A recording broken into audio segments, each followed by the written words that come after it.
Mein Leben im Schrebergarten. Ein Roman. Parzelle 118 oder die Russen kommen. Es mag banal klingen, ist aber wahr. Unser wertvollste Gut sind die Erinnerungen. Ohne sie sind wir bloß Gemüse, unfähig zum Denken und Handeln. Der größte Traum jedes vernünftigen Menschen ist doch, zweimal in denselben Fluss zu steigen, auf die gleiche Harke zu treten, in der gleichen Pfütze zu landen. Wer das nicht tut und nur darüber sinniert, wie sinnlos bzw. unmöglich es ist, sich einem solchen kindischen Traum hinzugeben, ist ein Angsthase. Doch viele Erinnerungen verwischen mit der Zeit, sie werden von den heranwachsenden Generationen angezweifelt und ausgelacht. Um ihnen mehr Glaubwürdigkeit zu verleihen, braucht man handfeste Beweise, am besten Fotos, schwarz-weiß ist wunderbar, das macht sie realistisch. Meine Frau und ich, wir haben sehr viele Fotos. Sie werden getrennt in speziell dafür ausgewählten großen Schuhkartons aufbewahrt. Zu jedem Anlass, aber auch ohne, holen wir die Kartons heraus und zeigen uns gegenseitig die Bilder.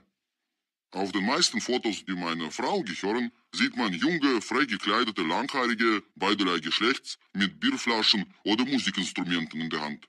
Alles Dichter, Maler, Schauspieler. Mit einigen von ihnen hat Olga noch immer Kontakt. Die Namen und Aufenthaltsorte der meisten anderen sind jedoch im Laufe der Zeit verloren gegangen. Eine typische Jugend in der schnöseligen Boheme St. Petersburgs offenbart sich auf diesen Bildern. Einen anderen Eindruck hinterlassen Fotos, die im Haus ihrer Oma in der tschetschenischen Hauptstadt Grosny geknipst wurden. Ein Haus aus Stein, kaum zu sehen hinter den Bäumen und Büschen, drumherum sind Beete angelegt, Weinstöcke ranken sich aus der Erde, Menschen mit bronzener Haut halten lächelnd ihre Harken, Sichel und andere mir unbekannte landwirtschaftliche Werkzeuge in die Kamera. Olgas inzwischen verstorbene Oma ist auch dabei, eine kräftig gebaute alte Frau, stets mit einem weißen Tuch auf dem Kopf und einem Eimer Tomaten oder Kartoffeln in der Hand. Im kaukasischen Obstgarten zwischen Kirsch- und Aprikossenbäumen verlief ein beträchtlicher Teil der Kindheit und Jugend meiner Frau. Diese landwirtschaftliche Seite ihrer Biografie, die Erinnerungen an Omas Garten, ihre Wünsche und Träume, die mit diesen Erinnerungen verbunden sind, sowie meine absolute Unkenntnis in Sachen Gartenarbeit und grenzenloses Vertrauen in das wirtschaftliche Treiben meiner Frau innerhalb der Familie trugen dazu bei, dass wir uns eines Tages beim Bezirksverband der Kleingartenkolonie Berliner Hütten anmeldeten, mit dem Ziel, einen Schrebergarten in der Nähe unseres Hauses zu ergattern. Alle Freunde und Bekannte, denen wir davon erzählten, lachten uns aus. Sie räumten uns keine Chance ein, in das letzte Bollwerk des deutschen Spießbürgertums, die Kleingartenkolonie, einzudringen. Die Berliner Hütten sahen wie eine gut geschützte Burg aus. Die Lauben waren mit hohen Zäunen und reichlich Stacheldraht gesichert. Große Hunde hielten in den Gärten Wache. Mit ein paar Kanonen auf den Dächern konnte diese Anlage problemlos gegen jede feindliche Armee der Welt bestehen.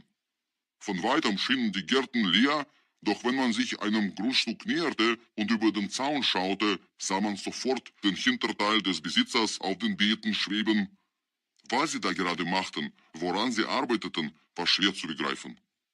Sie krochen über ihre Erde, sie pflanzten ein, sie pflanzten aus, gruben, harkten, bewässerten ihren Rasen oder sie steckten einfach wie Strauße den Kopf in die Erde, wenn sie Fremde bemerkten.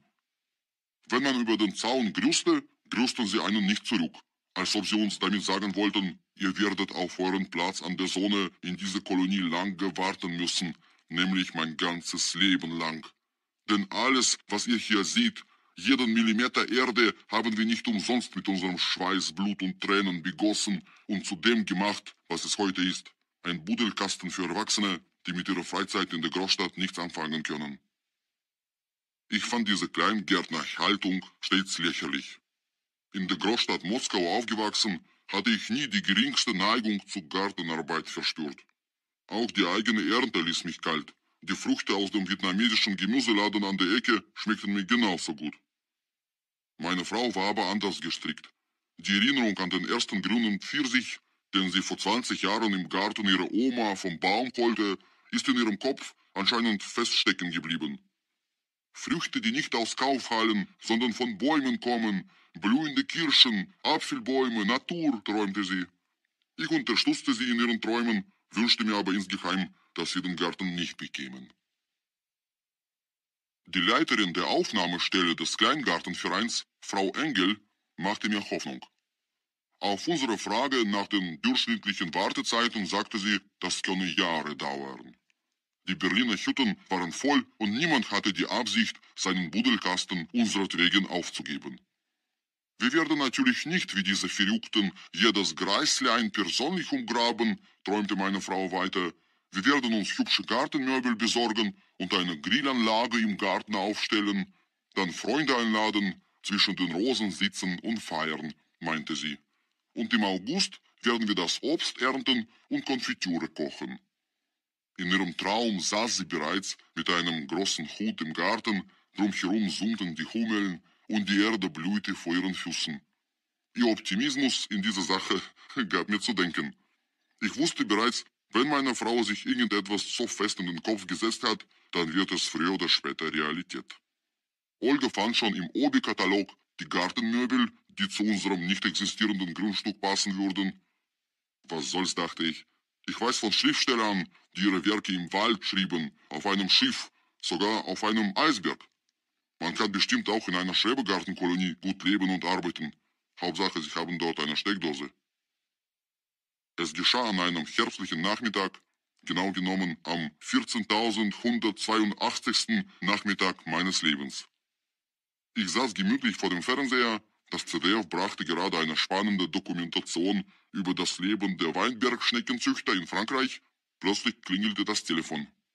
Eine unbekannte Frauenstimme verlangte von mir irgendetwas Unverständliches auf Amtsdeutsch. Es ging um den Antrag bzw. Pachtvertrag beim Bezirksverband der Kleingärtner, ob ich ihn schon gestellt hätte. Nein, tut mir leid, Sie haben sich verwählt, sagte ich und legte schnell auf. Meine Frau kam aus der Küche. Sie wollte wissen, wer da gerade angerufen habe. Keine Ahnung, falsch verbunden, beruhigte ich sie. 2 Minuten später klingelte das Telefon erneut. Diesmal nahm meine Frau den Hörer ab. Hurra, rief sie nach einem kurzen Telefonat. Frau Engel hat einen Schrebergarten anzubieten. Sie lädt uns zu einem Besichtigungstermin ein. Am nächsten Samstag um 8 Uhr früh. Am Sonntag um 7 wäre noch besser, konterte ich. Doch mein Gift konnte nichts mehr bewirken. Langsam aber sicher steuerte unsere Familie auf die Berliner Hütten zu. Kleingärtner aufgepasst, die Russen kommen. Am Samstag regnete es. Im Vereinsgebäude, das wie ein DDR-Museum aussah, tranken 2 Frührentner ihren Kaffee. An der Tür hing ein Plakat. Männer, die aussahen wie Frauen. Es war eine Ankündigung. Im Vereinsgebäude der Kleingartenkolonie sollte demnächst ein Transvestiten-Kabarett stattfinden, und zwar am Vormittag. Warum nicht, dachte ich. In dieser frühen Stunde konnte mich nichts wundern. Frau Engel begrüßte uns wie alte Freunde. Sie hatte tatsächlich etwas für uns. Genau genommen hatte sie sogar 3 Gärten anzubieten, gegen einen geringen Abstand, selbstverständlich. Ein paar Kleingärtner hatten sich anscheinend überanstrengt und waren gestorben oder weitergezogen, um neue Gartenkolonien zu gründen. Nach dem Kaffee gingen wir die Grundstücke anschauen. Das erste Grundstück sah nach unberührter Natur aus. Ein kleiner, schmuddeliger Dschungel mit einer Holzhütte für Onkel Tom in der Mitte. Kein Strom, kein Wasser, keine Rosen, nur Lianen überall. Das zweite Grundstück war uns zu groß und voll mit Gemüse bepflanzt. Mit seinen Kartoffelbeeten konnte man ein ganzes Dorf satt machen. Das dritte hatte ein Schild am Gartentor: Familie Pflaume, Parzelle 118. Frau Pflaume, eine Mit-50erin mit Dauerwelle und Brille, wartete mit einer Harke in der Hand am Zaun auf uns. Der Mann von Frau Pflaume sei vor kurzem gestorben, erzählte uns Frau Engel unterwegs zum Grundstück. Die Kinder seien schon groß und weggezogen, sie selbst habe keine Kraft, allein den Garten zu bestellen. Schon von weitem sah man, dass dieses Grundstück lange Zeit den Hauptfamilienschatz der Familie Pflaume darstellte. Auf einer relativ kleinen Fläche von 214 Quadratmeter hatten hier 2 Menschen versucht, das himmlische Paradies im Maßstab 1 zu 10 Millionen auf Erden umzusetzen, und das mit Erfolg. Ich traute mich auf diesem Grundstück gar nicht, mich zu bewegen. Ein falscher Schritt und schon hatte man eine Schönheit der Natur platt gemacht. Auf Zehenspitzen liefen wir von einer Ecke des Gartens zur anderen. Unsere Freunde hatten uns im Vorfeld gewarnt, nicht gleich Ja zu sagen, falls uns irgendein Grundstück gefallen würde. Man musste immer erst einmal meckern, irgendwelche abwertenden Bemerkungen über den Zustand des Gartens machen, die Anpflanzungen zusammenzählen, um die eigene Professionalität zu zeigen und den Abstand, der zu bezahlen war, zu drücken. Wir benahmen uns jedoch wie blutige Anfänger, die sich sofort in das Grundstück verliebten. Schon beim ersten Anblick waren meine Frau und ich uns einig, dass wir dieses Paradies Nummer 118 gerne übernehmen würden. Auf dem Grundstück stand ein Steinhäuschen mit einem Hochbett, einem Kühlschrank und einer Kaffeemaschine. Wasser und Strom waren vorhanden, an den Wänden hingen alte DDR-Poster. Hinter dem Haus befand sich noch ein abschließbarer Raum, voll gespickt mit landwirtschaftlichen Instrumenten, deren Zweck mir einstweilen noch unklar war. Manches, was dort an der Wand hing, erinnerte an mittelalterliche Folterwerkzeuge. Das meiste werden wir gar nicht brauchen, beruhigte mich meine Frau. Und wenn schon, dann nur ab und zu, zum Spaß. Wir wollen doch keine Bauern werden.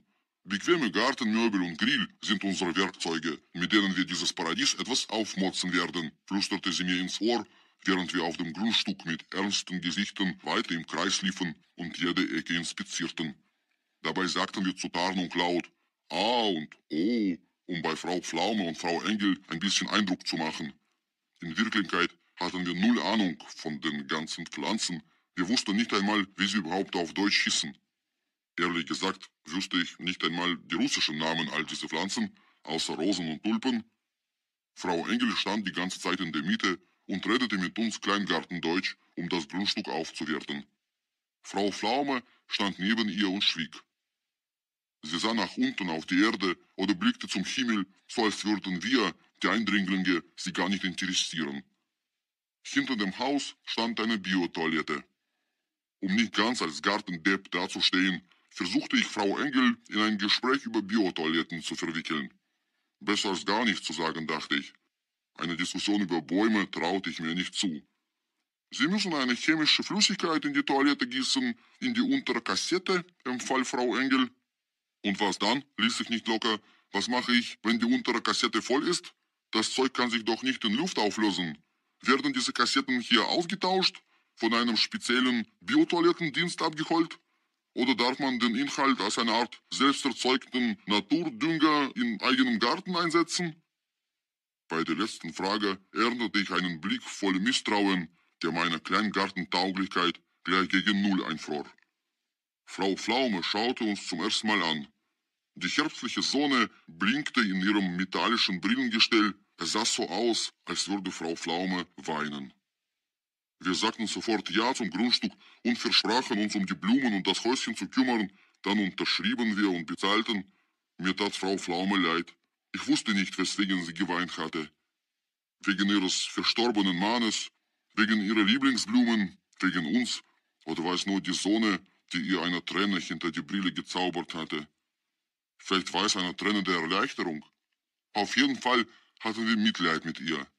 Sie hatte hier 30 Jahre lang geschuftet, wir wollten dagegen nur in Ruhe grillen. Zu Hause blätterte ich die Abschätzungsprotokolle durch. Ich wollte mir endlich ein Bild von dem machen, was wir gerade eben gekauft hatten. Laut dem Protokoll war ich nun glücklicher Besitzer einer alten Steinlaube, geputzt innen und außen. Das war schon mal gut. Weiter stand da, das Satteldach muss erneut und mit Pappe bedeckt werden. Die Fundamente waren nicht frostfrei gegründet, es gab Wasserschäden in der Vorlaube, der Zaun war verrostet. Das hörte sich alles nicht gut an. Dafür hatte ich einen Kompostbehälter aus Holz und 47 Meter Maschendraht geerbt. In meinem Garten wuchsen 6 Apfelbäume, eine Birne, eine Pflaume, mehrere Süß- und Sauerkirschen, Rhabarber, Rhododendron, mir völlig unbekannte Forsythia und eine Juckepalme, die wir wahrscheinlich übersehen hatten. Außerdem wuchsen bei uns Mandelbäumchen, Pfingstrosen, Buschrosen, Farne, Johannisbeeren, Erdbeeren und Stachelbeeren. Diese ganze Pflanzenbande war ab sofort auf uns angewiesen, auf unsere Unterstützung, unser Mitwirken, unsere Gartenarbeit. Meine Vorlaube musste dringend renoviert werden. Schwarze Gedanken gingen mir durch den Kopf. Mensch, worauf hast du dich da angelassen? Einen Schrebergarten, eine solche Verantwortung. Konntest du denn nicht weiter wie bisher am Falkplatz grillen, wie es alle normalen Menschen tun? Meine innere Stimme quälte mich bis tief in die Nacht. Ich träumte von Obst. Viel Obst. Im bald darauf beginnenden Winter besuchten wir unseren Garten nur dreimal. Einmal um die Wasseruhren auszuwechseln und zweimal einfach so, um zu schauen, wie es unseren Bäumen ging. Auf dem Häuschen lag eine dicke Schneeschicht. Ich machte mir Sorgen, ob das Dach es bis zum Frühling schaffte. Zweimal heizte ich den Ofen, um den modrigen Schimmelgeruch aus der Bude zu kriegen. Der Schrebergarten spendete im Winter keinen Trost. Die Pflanzen sahen allesamt tot aus. Ich bereitete mich bereits innerlich auf den Frühling vor. Als erstes wollte ich den Stacheldraht entsorgen, dieses Überbleibsel des Totalitarismus, dann eine neue Gartentür montieren, das Dach erneuern, ein paar Rosen umpflanzen und dann grillen. Ich suchte und fand in meinem Umfeld Freiwillige, die bereit waren, mir dabei zu helfen. Im März sollte die Arbeit losgehen, doch der Frühling ließ auf sich warten. Auch Ende März lag noch Schnee auf dem Dach, die Kinder fuhren Schlitten im Mauerpark, der Winter schien endlos. Opa Frost wollte seine Stellung nicht aufgeben, wahrscheinlich aus purer Schadenfreude, um frisch gebackene Schrebergartenbesitzer zu quälen. Das ist eine Naturkatastrophe, wo bleibt nun die globale Erwärmung, schimpfte meine Frau. Eines Tages im April wurden wir vom Vogelgesang geweckt, die Sonne strahlte kräftig durch die Gardinen, draußen klingelten Fahrräder, die Hunde bellten, der Frühling war da. Für den ersten warmen Sonntag beschlossen wir, eine Einweihungsparty in unserem Garten zu feiern. Nur für die engsten Familienmitglieder, keine Gäste, damit uns nicht gleich das ganze frische Gras niedergetrampelt wurde. Die ersten Hummeln summten bereits in der Luft, die ersten Kleingärtnerhintern hingen über den Beeten. Die Gartenmöbel, die meine Frau per Katalog bestellt hatte, passten knapp in unseren kleinen Garten. Meine Eltern, die Schwiegermutter sowie unsere beiden Kinder waren vom Schrebergarten begeistert, auch wenn sie sich das nicht anmerken ließen. Meine Frau stellte ihnen jede Pflanze einzeln vor. Hier sind die Rosen, sagte sie, und da ist eine Sauerkirsche. Und diese kleinen blauen Blümchen? Fragte meine Mutter. Tatsächlich waren gleich neben dem Zaun inzwischen viele kleine blaue Blümchen aus der Erde gekommen, die nicht im Abschätzungsprotokoll vermerkt waren. Niemand von uns wusste, wie sie heißen. Das sind Feldblumen, behauptete meine Frau, die gibt's überall. Sie heißen Vergiss mich schnell oder so ähnlich. Die Kinder bauten sich aus zwei muffigen Matratzen ein Zelt, saßen die ganze Zeit neben der Biotoilette und spielten einsame Insel. Unser erster Ausflug in die Natur fing gut an, endete jedoch in einem Desaster. Schuld daran war die neue Kaufhalle Real im Gesundbrunnenzentrum.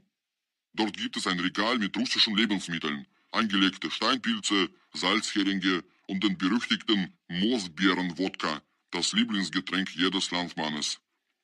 Sofort kaufte ich eine Flasche für die Familienfeier im Schrebergarten. Ich konnte nicht wissen, dass auch meine Frau und meine Eltern das gleiche Regal aufgesucht und das gleiche Produkt gekauft hatten. So hatten wir plötzlich 3 Flaschen Wodka auf dem Tisch statt einer und nur 2 Trinker, die dem Getränk zusprachen, meinen Vater und mich.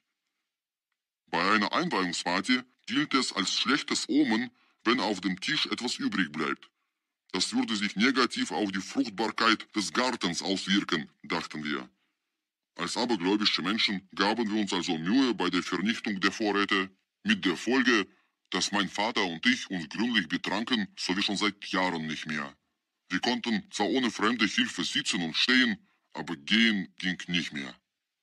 Es war schon abends, es fing an zu regnen, die Kinder waren längst mit der Schwiegermutter nach Hause gegangen, die Frauen gingen auch, nur mein Vater und ich standen eng aneinander gerückt, wie 2 Rhododendronbüsche zusammengewachsen, mitten auf dem Hauptweg. Die Kleingärtner der benachbarten Grundstücke traten neugierig an den Zaun. Sie schmutzelten hinter ihrem Stacheldraht. Der eine rief sogar nach seiner Frau, sie sollte die Show nicht verpassen. Die Frau holte daraufhin ihr Hundchen aus dem Haus, auch die Haustiere haben ein Recht auf Spaß. Wir erwiderten die fremden Blicke nicht, wir hielten uns aneinander fest. Es ist schön, euch mal wieder in einer solchen Einigkeit zu sehen, witzelte meine Frau. Rhabarber. Nach der Lektüre der rechtlichen Vorschriften des Bundeskleingartengesetzes B-G, der Baumschutzverordnung BSV, des Kreislaufwirtschaftsgesetzes KWG sowie des Abfall- und Biotoilettengesetzes, kurz BioAb, wurde mir klar, dass wir innerhalb von nur 2 Monaten so ziemlich alle Paragraphen der in Deutschland bestehenden Gartenordnungen verletzt hatten. Zu unseren Verbrechen gehörte unter anderem Ruhestörung, verbotenes Anpflanzen von Hecken zwischen den Parzellen, die vorsätzliche Anschaffung nicht zulässiger Pflanzen. Es gab kaum ein Verbot, das wir nicht übertreten hatten, außer vielleicht das Verbot der Haltung von Großvieh in Kleingartenanlagen. Wir wären gegen ein solches Vieh gar nicht abgeneigt. Ich hätte sehr gern eine Kuh zu uns in den Garten eingestellt, wenn man sie bei Obi günstig kaufen könnte. Die Kuh würde uns das Unkraut wegfressen und den Rasen misten. Die Kinder hätten mit ihr den ganzen Tag zu tun, und anstatt wie verrückt mit den Fahrrädern durch die Gartenkolonie zu rasen und Regenwürmer zu quälen, könnten sie zum Beispiel melken lernen. Selbstverständlich sollte es eine Kuh sein, die in Winterschlaf fällt, wie Bären es tun. Dazu könnten sie in unserer Laube von Oktober bis März das Doppelbett benutzen, das uns Frau Pflaume verehrte, und im Frühling gäbe es dann wieder hauseigene Milch. Ich wüsste gerne, ob solche winterfesten Bärenkühe bereits irgendwo gezüchtet werden und wenn ja, wo man sie bekommen kann. Bisher fand ich jedoch noch nicht die Zeit, mich darum zu kümmern. Auch ohne Kuh hatten wir genug Sorgen. Für den 27. Mai hatte der Vorstand des Vereins eine Prüfungskommission in der Kleingartenkolonie angekündigt, die das Treiben der Gärtner auf ihren Grünanlagen auf Rechtmäßigkeit kontrollieren soll. Die Luft brannte. In den Gärten summte es unruhig, überall sah man Männer, Frauen und Kinder, die mit Besen, Schaufel, Harken, Leitern und Gasbrennern hin und her liefen. Die Arbeitsstimmung kochte hoch und Höhe. Mein netter, fleißiger Nachbar Günther aus Parzelle 119 lachte mich aus, weil er mich mehrmals mit dem Laptop im Garten sitzen sah. Mitten in der ganzen Aufregung fertigte ich Skizzen für meinen großen Schrebergartenroman an, statt beispielsweise den Rhabarber zu ernten. »Du Schriftsteller, schreibe schnell dein Buch, ehe sie dich hier wieder rausschmeißen«, riet er mir über den Zaun. Günther gehört in der Gartenkolonie zu der kleinen Partei der Dissidenten und Gesetzesbrecher, die seit vielen Jahren erbittert gegen den Vorstand kämpfen. Ihm geht es dabei um die Erhaltung seiner verbotenen Nadelbäume. Man darf sie auf den Grundstücken nicht haben, weil sie keine Früchte bringen. Wegen der immer möglichen Verletzungsgefahr durch zu scharfe Nadel oder warum auch immer, das wusste niemand so genau. Aber die Nadelbäume waren bei Günther sicher. Solange er lebte, brauchten sie keine Angst zu haben. Die Liebe meines Nachbarn zu seinen Bäumen war nicht nur stärker als die Angst, den Vorstand herauszufordern, sie nahm permanent skurrilere, unnatürlichere, um nicht zu sagen perversere Züge an. Schon fast täglich machte sich Günther an den Bäumen zu schaffen, er schnitt sie mit einer speziellen Schere und einem erotisch angeregten Gesichtsausdruck, als hätte er mehr mit den Bäumen vor, als sie nur zu beschneiden. Egal was er auf seinem Grundstück zu tun hatte, ihn zog er stets zu seinen 3 Bäumen. Er machte ihnen eine Wurzelbehandlung, schüttete Vitamine in die Erde und warf besorgte Blicke in ihre Kronen. Manchmal saß er neben einem der Bäume und strich ihm zärtlich die Nadeln, auch ein Außenseiter. Mich hänselte er dagegen. »Hallo Schriftsteller!« Günther winkte mir von seinem Grundstück aus zu und lachte. Lustigerweise hieß Günther mit Nachnamen Gras, wie der deutsche Nobelpreisträger, was ihm aber anscheinend gar nicht bewusst ist. Mein Nachbar Günther Gras und seine Nadelbäume. Dieses Kapitel muss noch geschrieben werden, dachte ich. Die gemeinsame Vorbereitung auf den Besuch der Prüfungskommission ließ die sonst eher solipsistischen Gärtner der Kolonie kommunikativer als sonst werden. Sie blieben immer öfter neben einem fremden Zaun stehen, tauschten Erfahrungen aus, gaben einander Ratschläge, wie man die Kommission überlisten und die Prüfung besser bestehen könne. »Keine Angst für Bürokraten«, rief Günther Gras. »Sie werden dir sowieso nichts direkt ins Gesicht sagen. Zuerst schreiben sie einem einen Brief. Rhabarber bringt Pluspunkte. Den Rhabarber müssen sie ernten«, empfahl mir Frau Biere. Ihr Garten befindet sich am anderen Ende der Straße. Sie besucht gelegentlich Günther Gras, um mit ihm gemeinsam Widerstandsstrategien durchzugehen. Auch Frau Biere hatte mit einer unerlaubten Zwischenhecke gegen das Gesetz verstoßen. Im Grunde sind alle Gärtner Verbrecher. wenn man sie nur streng genug nach dem Bundesgartengesetz in die Zange nimmt, überlegte ich. Dieser Gedanke beruhigte mich etwas. Frau Beere erzählte mir, dass es hier früher 2 Schrebergartenkolonien gegeben habe, Berliner Hütten 1 und Berliner Hütten 2, jeder mit einem eigenen Vorstand und einer eigenen Prüfungskommission. Die eine Kolonie befand sich in der DDR und die andere in Westberlin. Die Bewohner von Berliner Hütten 1 durften damals keine Leitern im Garten besitzen, die höher waren als 1,20 Meter. Wegen der Fluchtgefahr durften sie auch nicht zu tief graben. Alle größeren Erdarbeiten waren verdächtig. Dafür versuchten die Bewohner von drüben, aus Berliner Hütten 2, ihnen mitleidig die halbe Apfelernte zukommen zu lassen. Nach dem Fall der Mauer vereinigten sich die beiden Gartenkolonien unter einem einzigen Vorstand, aber die Mauer in Köpfen ist natürlich geblieben. So gehen die Gärtner aus Berliner Hütten 2 so gut wie nie in das Vereinscafé von Berliner Hütten 1 Bier trinken und umgekehrt. Je mehr neue Kolonisten ich kennenlerne, desto stärker fällt mir auf, dass sie mit wenigen Ausnahmen als merkwürdige Gurkennamen tragen. Genauer gesagt Obst- und Gemüsenamen. Es erinnert mich an das alte kommunistische Märchen über eine kleine Zwiebel, die sich gegen die Macht von Kirschen und Zitronen erhob und eine Gartenrevolution anzettelte. Dieses Märchen, das ich als Kind oft und gerne las, wurde nun zur Realität in den wiedervereinigten Berliner Hütten. Herr Kern, mein Nachbar von gegenüber, zeigte mir, wie man den Weg draußen vor dem Zaun von Unkraut freimacht. Er lieh mir eine speziell dafür konstruierte Hacke, die in unserem Werkzeugarsenal, das wir mit dem Garten übernommen hatten, nicht vorhanden war. Man musste mit diesem Gerät einen 1 Meter breiten Streifen Erde vor dem Gartenzaun sauber kriegen, einen kleinen Todesstreifen anlegen. Eigentlich ein Job von 5 Minuten. Herr Kern verbrachte aber eine gute Stunde vor seinem Gartentor. Den Rest brenne ich morgen mit dem Gasbrenner aus. Ich habe da so einen Brenner in der Laube, murmelte er. Was für einen Rest? Ihr Streifen sieht doch wie gelegt aus. Ich verstand ihn nicht. Herr Kern wollte die Unkrautwurzeln, die sich möglicherweise noch tief in der Erde versteckt hielten, mit seinem Gasbrenner verkohlen. Denn sonst könnte es ja passieren, dass sie in einem oder in 2, 3 Jahren wieder hochkommen. Ein Gärtner mit Seele, er bekämpft nicht nur die sichtbaren, sondern auch die unsichtbaren, quasi gar nicht existierenden Gefahren, für alle Fälle. Dieser Drang nach absoluter Sicherheit, den ich erst in Deutschland kennenlernte, machte mich sprachlos. Sollte ich auch so handeln? In Russland ist man an so etwas nicht gewohnt. Meine Landsleute ticken anders. Sie sind abergläubische Fatalisten. Sie glauben an die Macht des Schicksals. Sie nehmen es, wie es kommt. Und deswegen explodieren in Russland AKWs, Züge in Gleisen, Flugzeuge stürzen ab.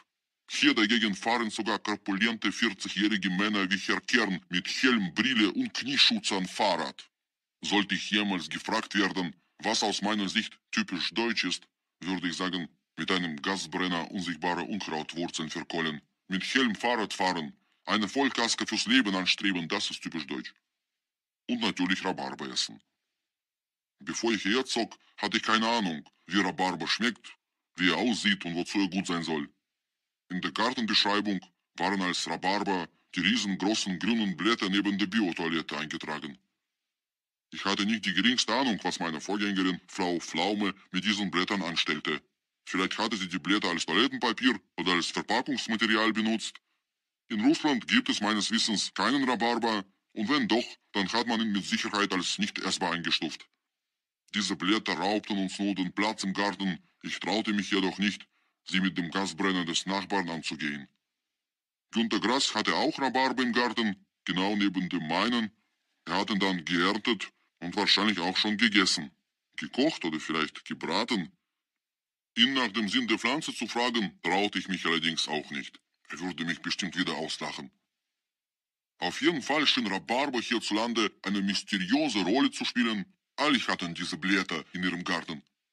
Rhabarber ist gut. Rhabarber bringt Punkte, hatte Frau Bierer gesagt. Ich ging zu Frau Krause in den Straßenbahngarten. Zwischen uns hatte sich ein warmes, freundschaftliches Verhältnis aufgebaut. Wir verstanden uns gut. Ihre Kinder und Hunde trampelten regelmäßig unseren Rasen nieder. Ich konnte sie alles fragen. Frau Krause saß vor ihrer Laube auf einer Bank und rauchte American Spirit. Sie war melancholisch gestimmt. Neulich, so erzählte sie mir sogleich, habe sie endlich einen Blick in ihre Stasi-Akte bekommen. Jahrelang habe sie auf diesen Augenblick gewartet, doch ihre Akte sei dann die pure Enttäuschung gewesen. Vor allem enttäuschend fand Frau Krause, dass die Akte so kurz war. All ihre Freunde und Bekannte aus der DDR-Zeit hatten dickere Akten. Ihre Akte passte dagegen auf 2 A4-Blätter. Auf dem ersten Blatt stand ihr Name und ihre Hausanschrift, auf dem zweiten berichtete ein Spitzel, der auf Frau Krause angesetzt worden war, dass sie zu doof wäre, um eine ernsthafte Gefahr für den Aufbau des Sozialismus zu sein. Auch eine Anwerbung von Frau Krause durch die Stasi hielt der Spitzel nicht für ratsam. Diese völlig unspektakuläre, geradezu diskreditierende Akte hatte Frau Krause deutlich die Laune verdorben. Eine solche Szene sah ich nicht zum ersten Mal. Das Bemühen der Stasi für jeden Bürger eine Akte anzulegen, diente dazu, dass das Lesen der eigenen Stasi-Akte sich nach der Wende zu einer Art Volkssport entwickelte, zu einem Wettbewerb, bei dem es in erster Linie darum ging, wessen Akte dicke war. Ein DDR-Mensch ohne Akte fühlte sich dagegen aus der Geschichte des eigenen Landes rausgeworfen, so als wäre er gar nicht dabei gewesen. Ich beruhigte meine Nachbarin nach Kräften, erzählte ihr zum Beispiel, dass wir in der Sowjetunion auch alle Dissidenten waren, aber höchstens jeder Zehnte eine eigene Akte beim KGB hatte, schon allein wegen der allgemeinen Papierknappheit. Anschließend versuchte ich vorsichtig, unser Gespräch in Richtung Rhabarber zu lenken. Ich fing von weitem an. Sag mir, Renate, magst du eigentlich Rhabarber? Nicht nur alle Nachbarn, auch Frau Krause fand Rhabarber lecker. Sie kochte die Stiele mit Zucker oder backte daraus Kuchen. Ich wusste bereits, manche aßen Rhabarber auch roh. In jedem Land gibt es eine solche Pflanze, die alle Einheimischen lecker finden, die aber dem Rest der Welt nicht schmeckt. Bei uns in der Sowjetunion war es die Vogelbeere. Es gab sie in 2 Farben, rot und schwarz. Die schwarze war süß und saftig, eine elitäre Leckerei. Die volkstümliche, weit verbreitete Variante war die rote Vogelbeere. Sie war herb, trocken, sauer und schmeckte von jedem Baum anders. Man aß sie frisch, machte daraus Konfitüre, Liköre, vor allem benutzte man sie aber, um den begehrten Vogelbeerenschnaps damit herzustellen, auf Russisch Rebinovka. Auch backte man damit Kuchen und erzählte sich, genauso wie in Deutschland über den Rhabarber, dass die Vogelbeeren enorm viel Vitamin C sowie auch andere lebenswichtige Substanzen enthielten, die ihren Verzehr für jeden Russen unverzichtbar mache. Es war eine Kunst, die Reife der Vogelbeere richtig einzuschätzen. Einerseits sollte sie so lange wie möglich am Baum bleiben, andererseits aber auch nicht zu lange. Ende September zogen alle Familien aus unserem Hochhaus mit Tütchen los, um Vogelbeeren zu sammeln. Jeder hatte einen bevorzugten Ort, wo ihm die Beeren am besten schmeckten. Ich sammelte meine Vogelbeeren immer im Park hinter der Filiale des Kurtschatow-Instituts für Kernspaltung. Dort schienen mir die Beeren besonders saftig und groß zu sein. Die Filiale lag nicht weit von unserem Haus entfernt. Im Hof des Instituts stand ein Denkmal, ein bärtiger Wissenschaftler auf einem Stuhl sitzend, der ein gespaltenes Atom in den Händen hielt, bildhaft dargestellt als eine Kugel, die in 2 Hälften auseinandergefallen war. In der linken Hand hatte der Wissenschaftler die eine Halbkugel, in der rechten die andere. Etwas unbedarft schaute er auf die beiden Hälften, wie ein Kind, das gerade sein Lieblingsspielzeug kaputt gemacht hat und nicht weiß, wie man es wieder zusammensetzt. Neben dem Institut wuchsen mehrere Vogelbeerbäume, die ich regelmäßig durchkämmte. Anschließend tauschten wir mit den Nachbarn die Vogelbeeren, um Geschmacksunterschiede auszukosten. Wenn einem die eigene Ernte nicht gefiel, so konnte man sie noch immer an die Nachbarn verschenken. Eine ähnliche Aktion kam mir in den Sinn, als ich noch überlegte, was ich mit meinem Rhabarber machen sollte. Ich schlug meinen Nachbarn vor, zu tauschen. Ist doch nicht uninteressant herauszubekommen, wie unterschiedlich der Rhabarber auf unseren Grundstücken schmeckt, meinte ich. Niemand sagte nein, alle wollten wissen, wie sich die verschiedenen Rhabarber unterscheiden. Unter dem Vorwand, ich würde jedem nur ein Zehntel meiner Ernte geben, war ich innerhalb von 5 Minuten meinen ganzen Rhabarber los. Nur einen ganz dicken und innen hohlen Stiel behielt ich, um daraus ein Spuckrohr für meinen Sohn zu machen. Alles andere verfütterte ich an die Nachbarn, sie waren glücklich. Günter Grass nahm zum Beispiel eine volle Tüte. Ich freute mich über die erste Ernte, die so schnell und unkompliziert verlaufen war, doch ich freute mich zu früh. Denn am nächsten Tag bekam ich von meinen Nachbarn ungefähr das Doppelte an Rhabarber zurück. Gut, dachte ich, irgendwie gehört Rhabarber zur hiesigen Leitkultur. Man kann ihn als einen Teil des eigenen Integrationsprogramms betrachten. Ich darf ihn nicht ignorieren, ich muss ihn essen.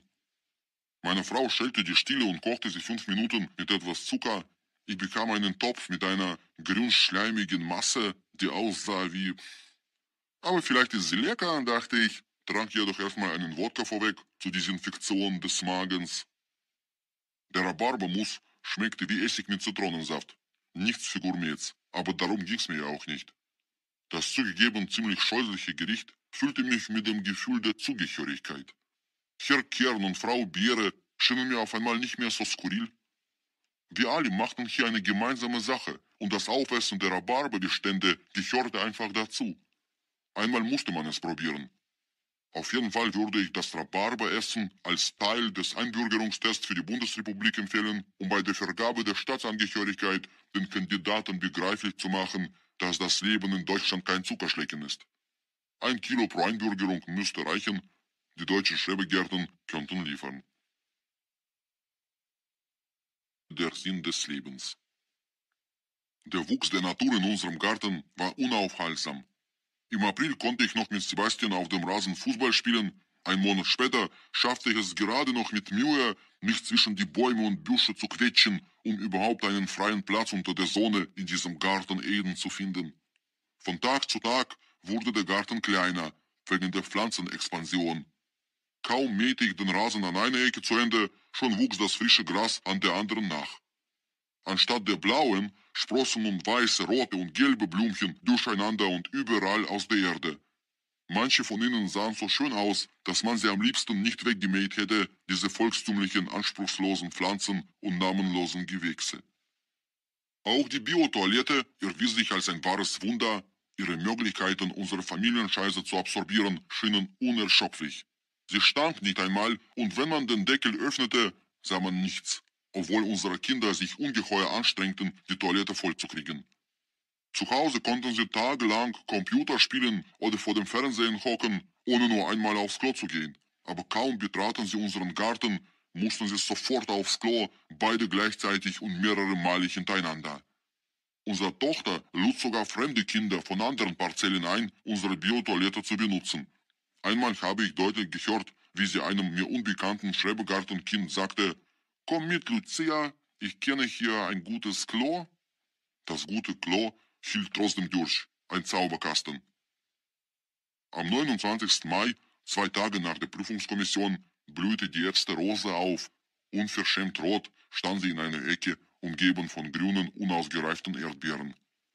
Diese viel gefürchtete Prüfungskommission sauste übrigens an uns vorbei wie ein leichter Frühlingsregen. An diesem wichtigen Tag beschlossen wir einfach, zu Hause vor dem Fernsehen zu bleiben. Der Sommer gönnte sich gerade eine Pause, es regnete, der Himmel war mit Wolken überzogen. Zur Not kann der neugierige Vorstand einfach über den Stacheldraht zu uns in den Garten gucken. So dachte ich und malte mir genüsslich aus, wie die Prüfungskommission vor unserem leeren, abgesperrten Gartentor stand, am Zaun rüttelte und sich vor Wut in die Ärmelschone biss. Im Fernsehen berichteten die westlichen Nachrichtensender von dem bösen braunen Bären, der ganz Bayern in Schrecken versetzte, mehrere Hühner und eine Kuh tötete und sich dann der österreichischen Grenze näherte. Der schlaue Bär hatte es sogar gelernt, an die Türen der Bauern zu klopfen. Wahrscheinlich, weil er beobachtet hatte, dass die Bauern immer die Tür aufmachen, wenn jemand klopft. Der Bär stürmte dann an ihnen vorbei in die Küche und aß blitzschnell alles auf, was er finden konnte. Sabine Christiansen versammelte eine extra Talkrunde zum Thema böse Bär. Eingeladen wurden der Vorsitzende eines bayerischen Jagdvereins, eine Frau, die mit einem Bär zusammenlebt, der Ex-Ehemann der Frau, die mit einem Bären zusammenlebt, der deutsche Innenminister, der aussah, als hätte man ihn bei der vorletzten Show gleich im Studio gelassen, und ein bekannter Ornithologe, der gerade ein Buch über Vogelmigration geschrieben hat. Die Bärenfreundin meinte, die Bären seien bessere Liebhaber. Der Vorsitzende des Jagdvereins gab an, schon sehr viele Bären mit Freude erschossen zu haben. Der Innenminister forderte die Regierung auf, die Verfassung zu ändern, um die Bundeswehr im Kampf gegen den Bär einsetzen zu dürfen. Ferner schlug er vor, Teile der Schwarzwaldbevölkerung kurzfristig zu evakuieren, um den Bären auch aus der Luft angreifen zu können. Der Ex-Ehemann stimmte ihm zu, der Ornithologe lächelte. In der Abendschau wurde dann anschließend ausführlich über die Unterdrückung der Homosexuellen in Russland berichtet. Dafür gab es gute Gründe. Am gleichen Tag, als unser Garten geprüft werden sollte, wurde die erste Schwulenparade in Moskau von der Stadtverwaltung verboten. Der Bürgermeister sagte, er könne die Sicherheit der Parade nicht garantieren. Mehrere ausländische Politiker und Journalisten, die zur Parade eingeladen worden waren und es gewagt hatten, in Moskau auf die Straße zu gehen, wurden von bösen Frauen beinahe in Stücke zerrissen. Die Organisatoren der Schwulenparade änderten kurzfristig ihre Taktik. Anstatt durch die Straßen zu ziehen, gingen sie zum ewigen Feuer an die Kremlmauer, um dort vor dem Mahnmal des unbekannten Soldaten Blumenkränze niederzulegen, so wie es Hochzeitsgesellschaften oder Kriegsveteranen tun. Doch auch dorthin wurden sie von der Polizei und einer gegnerischen Demo nicht gelassen. Die westlichen Beobachter brandmarkten meine Heimatstadt als totalitär, faschistoid und homophob. Im russischen Fernsehen, das wir per Satellit empfangen, war die Schwulenparade ebenfalls das Tagesthema. Dort lief eine Talkshow zum aktuellen Anlass. Die russische Sabine Christiansen, eine großwüchsige Blondine mit massivem Busen und angeklebten Wimpern, die beim Zwinkern quietschen, moderierte eine kleine Runde. Den Moskauer Bürgermeister, einen Popen von der orthodoxen Kirche, einen Menschenrechtler, einen Sänger in Frauenkleidern und einen Seemann, der gerade mit einem Eisbrecher vom Polarkreis zurückgekehrt war und dessen Bezug zur verbotenen Schwulenparade völlig unklar blieb. Es darf in der russischen Hauptstadt einfach keine Sodomisten geben, meinte der Pope. Der Menschenrechtler konterte, es sei ein gutes Recht jedes Bürgers, Sodomist zu sein. Der Sänger, als einziger Sodomist in der Runde, lächelte darauf nervös und sagte gar nichts. Der Seemann, der die ganze Zeit fieberhaft überlegte, was er in dieser Sendung zu suchen hatte, ergriff plötzlich das Wort und meinte, er habe eigentlich nichts gegen Schwule, sie sollten ihm nur nicht zu nahe treten. Der Bürgermeister blickte starr die ganze Zeit auf den Busen der Moderatorin, die 2 Köpfe größer war als er.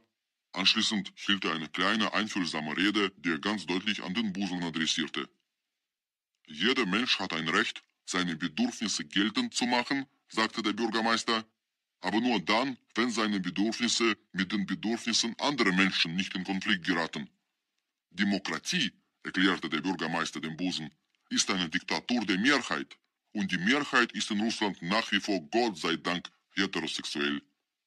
Wenn er, der Bürgermeister zum Beispiel, der unbekannte Soldat wäre, dann würde ihm das gar nicht gefallen, dass irgendwelche Tunten ihre schwulen Blumen zu seinem Mahnmal trugen. Danach entstand eine Pause. Auf den Gedanken, dass der Bürgermeister ein unbekannter Soldat sein könnte, auf diesen Gedanken war anscheinend niemand aus der Runde gekommen. Auch der Bürgermeister selbst schien von seinem Vergleich etwas überrascht zu sein. Was ist aber, konterte der Sänger im Frauenkleid hochphilosophisch, wenn wir annehmen, der unbekannte Soldat sei schwul gewesen? Das werden wir wohl nie erfahren, mischte sich die Moderatorin ein, denn unsere Zeit ist um. Danke, dass Sie alle zu uns ins Studio gekommen sind und jetzt kommt Werbung. Nach der Werbung zeigten sie blutige Nachrichten weiter. Von Steinen zerquetschte Gesichter von Demonstranten, Uniformierte mit Maschinengewehren, Jugendliche, die aufeinander losgingen. All diese Menschen konnten und wollten nicht miteinander. Das Gift des Fernsehens, diese blaue Säure der Berichterstattung, die wir in uns hineinsogen, machte mich aggressiv. Am liebsten wäre ich sofort auf die Straße gegangen, um alle zu verhauen. Am nächsten Tag feierte Deutschland Pfingsten, eines von diesen religiösen Festen, dessen Bedeutung mir immer rätselhaft bleibt. Der Himmel reinigte sich ein wenig, die Sonne strahlte gelegentlich ins Zimmer. Im Mauerpark fand ein Flohmarkt statt. In einer Tag- und Nebelaktion mit dem Auto eines Freundes erwarben wir dort 900 Liter Mutter Erde und zerstreuten sie in unserem Garten, wobei ich zuerst die alte Erde kräftig umgrub.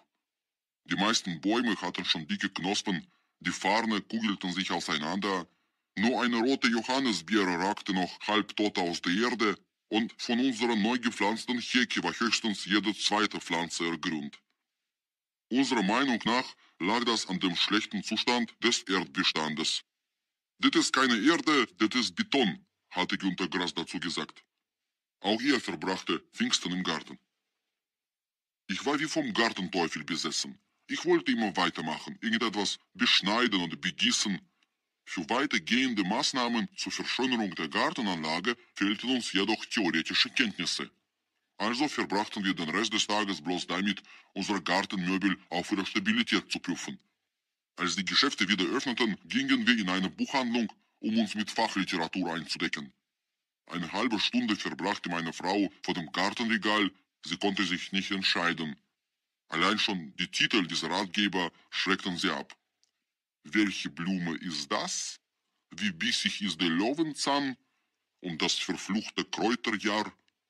Die meisten Bücher waren in einer kinderfreundlichen Sprache verfasst, mit vielen Skizzen und Zeichnungen, so dass auch der letzte Analphabet nichts falsch machen konnte. Sie erinnerten an sexuelle Aufklärung für Grundschüler. Steck die Pflanze niemals mit dem Kopf in die Erde oder so ähnlich. Während meine Frau die Gartenliteratur durchstöberte, blieb ich bei dem benachbarten Regal Philosophie hängen. Die beiden Regale befanden sich so nah aneinander, dass ich die Beschriftung zuerst als Gartenphilosophie wahrnahm. Erst nachdem ich ein paar Titel aus dem Regal geholt hatte, wurde mir klar, dass es hierbei um eine andere Sphäre menschlichen Schaffens ging. Wir kauften ein paar Bücher.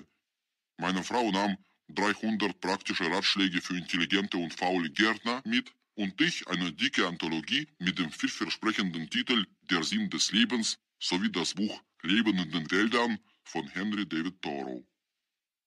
Diese Bücher fand ich als Gartenlektüre passend. Die Philosophen, die sich in der Anthologie anstrengten, sich selbst und den anderen den Sinn oder die Sinnlosigkeit des Lebens zu erklären, waren bedauernswert anstrengend zu lesen. Man glaubt ihnen sofort, dass sie sich schon lange mit diesem Thema herumschlugen und dabei zu einer Art Sinnsucher-Profis entwickelt hatten. Ihre Suche war breit angelegt. Sie suchten in der Medizin, in der Wissenschaft, im Glauben und im Himmel, auf der dunklen Seite des Mondes, in der Galaxis, im Universum, im Sternbild des Bogenschützen und so weiter. Aber niemand von ihnen war auf die Idee gekommen, in einem Schrebergarten nach dem Sinn des Lebens zu suchen. Ihre Suche war ein Spiegel, in dem jeder sich selbst und seinen eigenen Sinn entdeckte, den Sinn des Nachbarn aber nicht mehr erkennen konnte. Im Großen und Ganzen glich die Anthologie Der Sinn des Lebens unserer Biotoilette. Hunderte und Aberhunderte von Denkern füllten sie mit ihren qualvoll gewonnenen Erkenntnissen und Erfahrungen, trotzdem schien sie leer zu sein. König Salomon, Leo Tolstoi und unzählige andere suchten nach der Wahrheit, sie stellten die gleichen Fragen: Wozu? Was dann? Und was bleibt von mir übrig, wenn ich tot bin und die anderen nicht? Besonders diese letzte, typische Männerfrage ließ ihnen keine Ruhe. Zu verschiedenen Zeiten gab die Volksweisheit unterschiedliche Antworten auf diese Frage. Bei uns in der Sowjetunion galt, ein Mann sollte 3 Dinge in seinem Leben schaffen: einen Sohn erziehen, ein Haus bauen und einen Baum pflanzen. Es war nicht leicht, im entwickelten Sozialismus diese Weisheit zu folgen. Mein Vater zum Beispiel hatte kaum Einfluss auf meine Erziehung, wir haben uns nur selten gesehen. Er musste sehr früh zur Arbeit gehen und ging anschließend sehr früh ins Bett. Auch ein Haus durfte er nicht bauen, dafür bekam er eine 2-Zimmer-Wohnung vom Staat. Deswegen galt seine Sinnsuche allein dem Baum, einem wilden Zitronenbaum, der eines Tages wie aus dem Nichts in sein Leben getreten war. 20 Jahre lang leitete mein Vater die Abteilung Planwesen eines Betriebes, der ausklappbare Flussbrücken produzierte. Es war kein besonders abwechslungsreicher Job. Er saß in einem Büro im Administrationsgebäude, ganz oben im 3. Stock. Dort hatte er einen Tisch, einen Stuhl, eine Schreibmaschine und jede Menge Freizeit. Laut Wirtschaftsplan durfte der Betrieb meines Vaters nicht zu viele Brücken produzieren, damit die anderen Betriebe auch noch etwas herzustellen hatten. Deswegen nutzten die meisten Mitarbeiter ihre Arbeitszeit, um ihren Hobbys nachzugehen. Der Direktor war ein Taubennarr, er besaß einen Taubenschlag auf dem Hof. Der erste Ingenieur beschäftigte sich mit Schach, die Wände seines Kabinetts waren mit Darstellungen der berühmtesten Schacheröffnungen geschmückt. Die anderen Mitarbeiter experimentierten mit alkoholischen Getränken oder erfanden neue Glücksspiele. Mein Vater hatte lange Zeit kein Hobby, er langweilte sich. In seiner Planabteilung stand ein Blumentopf mit einem ausgetrockneten Pfeilchen auf dem Fensterbrett. Mein Vater drückte einmal aus Langeweile ein paar Zitronenkerne in die Erde. Schon wenig später konnte man ein kleines Pflänzchen aus der Erde wachsen sehen. Mein Vater fand sie niedlich. Der Zitronenbaum in seinem Büro erwies sich als ungeheuer überlebensfähig. Er wuchs sehr schnell. Die Beziehung zwischen ihm und dem Chef der Abteilung Planwesen wurde immer enger. Mein Vater fing an, sowjetische Sachbücher zu lesen, die auch allesamt solche dummen Titel hatten wie die 10 goldenen Regeln des Zitronenanbaus und der kleine Garten auf meinem Schreibtisch. Er baute für seinen Baum ein extra großes Gefäß, das aber auch bald zu klein wurde. Nach 2 Jahren beanspruchte die Zitrone schon beinahe die Hälfte seines Kabinetts. Jedem Neuankömmling wurde als erstes der Zitronenbaum als eine Sehenswürdigkeit des Betriebes vorgeführt. Ein volles Jahrzehnt verbrachte mein Vater im Schatten dieses Baumes. Dann fing sein Gewächs auch noch an, Früchte zu tragen. Zwar nie mehr als 3 kleine, ungemein saure Zitronen, aber sie versetzten den ganzen Betrieb in Staunen und Spottlust. Mein Vater verehrte die Früchte geradezu. Er verschenkte sie an Familienangehörige mit einem Gesichtsausdruck, als wären sie ihm am eigenen Körper gewachsen. Dann kam die Perestroika, sein Betrieb wurde privatisiert und blitzschnell abgewickelt. Die Produktionsräume wurden an einer Technodisco vermietet, in das Administrationsgebäude zogen moderne Dienstleister ein, kleine Firmen und Sportvereine. Der Direktor pfiff seine Tauben zusammen und machte sich mit ihnen aus dem Staub. Der erste Ingenieur nahm die Plakate mit den Schacheröffnungen von der Wand und ging zu einem Schachclub. Meinen Vater traf diese gesellschaftliche Umwälzung jedoch ins Mark. Sein wilder Zitronenbaum ließ sich nicht mehr aus dem Zimmer raustragen. Er passte weder durch die Tür noch durch das Fenster. In die Räume der Planabteilung sollte ein Reisebüro einziehen. Zuerst hatte mein Vater noch die Hoffnung, die neuen Herren würden ihm seinen Schatz für 2000 Rubel abkaufen. So viel war ihm der Sinn seines Lebens mindestens wert. Doch die Jungkapitalisten hielten nichts von Zitronenbäumen. Sie wollten ein Aquarium. Sie stellten meinem Vater ein Ultimatum. Verzweifelt nahm mein Vater eine Axt und zerhackte den Sinn seines Lebens zu Holzspäne. Bevor er das tat, pflückte er allerdings noch die allerletzte Zitrone vom Baum und nahm sie nach Berlin mit. Hier drückte er die Kerne in einen Blumentopf, in dem meine Mutter eine Geranie gepflanzt hatte. Die Geranie ging sofort ein, aber an ihrer Stelle wuchs nach wenigen Monaten ein Zitronenbaum aus Moskau heran. Ein Wunder war geschehen. Der Sinn im Leben meines Vaters nachgewachsen. Seit ungefähr 5,5 Jahren trägt sein Bäumchen nun auch wieder Früchte. Sie sind noch kleiner und noch saurer geworden. Der Zitronenbaum steht im Zimmer meines Vaters in einem speziell angefertigten Kübel. Manchmal denke ich, mein Vater und dieser Baum gehören irgendwie zusammen.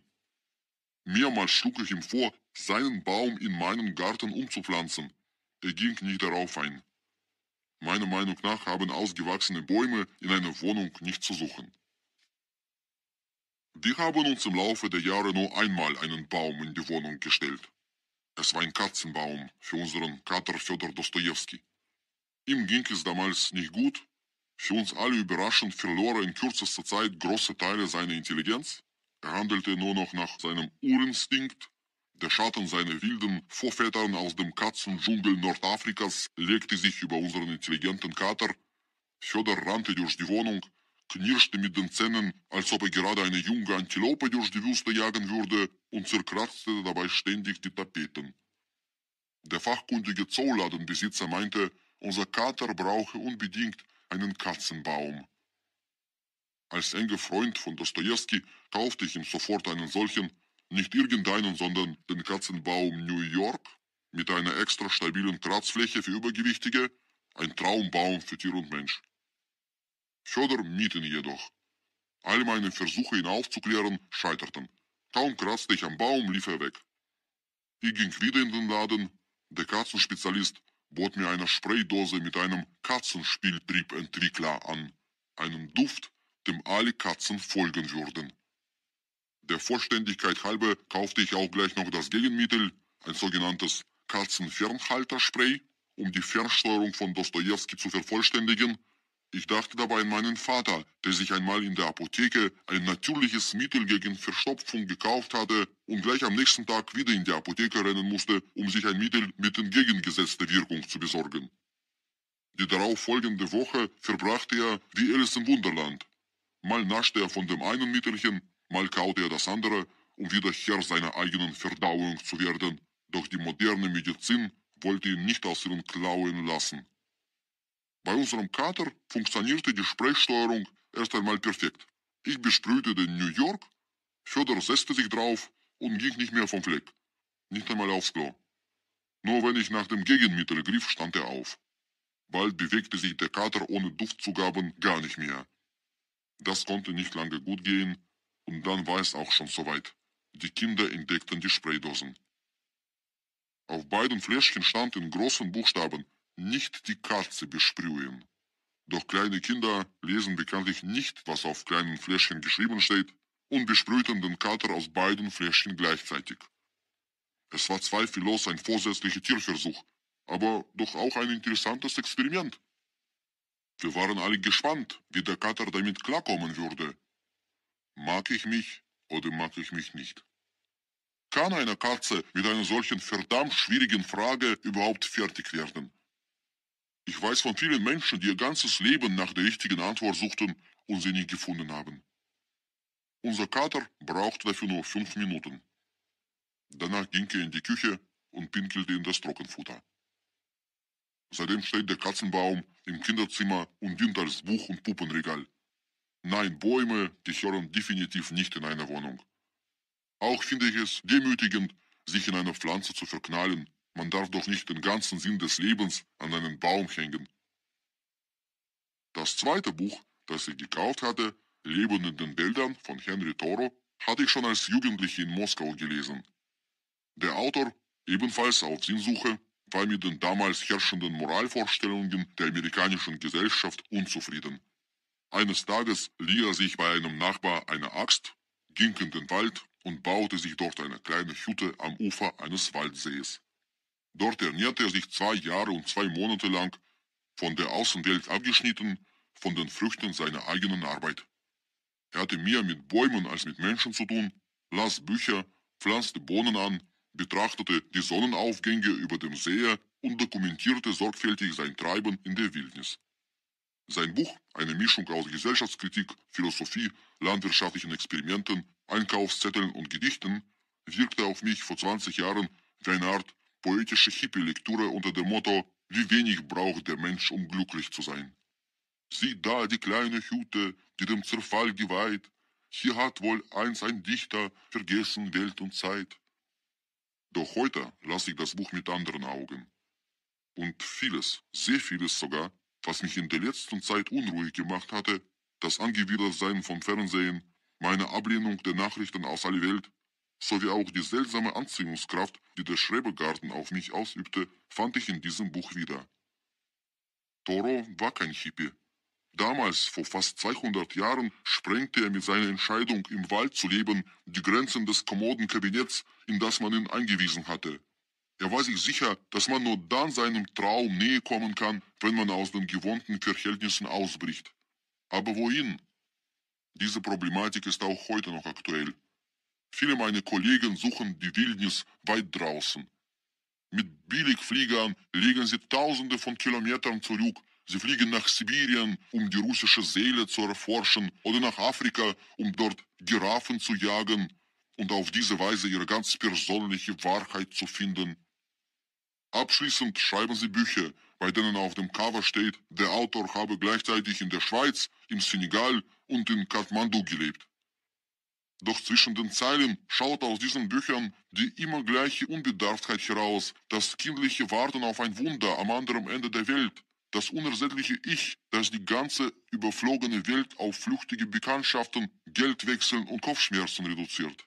War es das Kerosin wert, das für die Langflüge verbraucht wurde, ist unser Inneres nicht der wahre weiße Fleck auf der Karte. Und ist eine Wildgans, die in Sibirien frühstückt und in Kanada Kaffee trinkt, nicht sowieso 100-fach mehr ein Weltbürger als die Kathmandu-Touristen? Wie lange kann ein Mensch eine Giraffe hinterherjagen? Fragte sich Thoreau. Sind Schwulenparade und Bärenverfolgung wirklich die Probleme, die das Menschengeschlecht am nächsten berühren? Fragte ich mich. Warum nicht jeden zu der Musik tanzen lassen, die er hört? Fragten wir zusammen im Chor. Toro ging in den Wald, nicht um jemandem etwas zu beweisen. Er brauchte einen neuen Standpunkt für seine Lebensforschung. Beeindruckt von seinem Werk beschloss ich kurzerhand, in die Fußstapfen des großen Philosophen zu treten und ebenfalls in die Natur zu ziehen. Natürlich nicht für Jahre in den Wald, nur für ein paar Tage und Nächte in meinen Schrebergarten. Mein Leben im Schrebergarten. Die Entscheidung, ganz in den Schrebergarten einzuziehen, stieß auf massive Proteste der Familienangehörigen. Wie jetzt? Und ich soll hier allein leben wie eine Witwe? Regte sich meine Frau auf, als ich meine Absichten bei einem Familienessen preisgab. Die Kinder schlugen sich auf die Seite der Mutter. Sie bräuchten mich als Vater. Meine Tochter wollte, dass ich ihr helfe, ihren ersten Roman »Das doofe Kaninchen« in ihren ersten Computer, meinen ehemaligen, einzutippen. Sie hatte außerdem gerade an ihrem ersten Fahrrad ihren ersten Platten und war von dieser sinnlichen Erfahrung völlig überwältigt. Ich musste den Reifen reparieren. Mein Sohn brauchte auch täglich den Vater als Sparringpartner für Judo, um seine neu gelehrten Übungen und Tricks an mir auszuprobieren.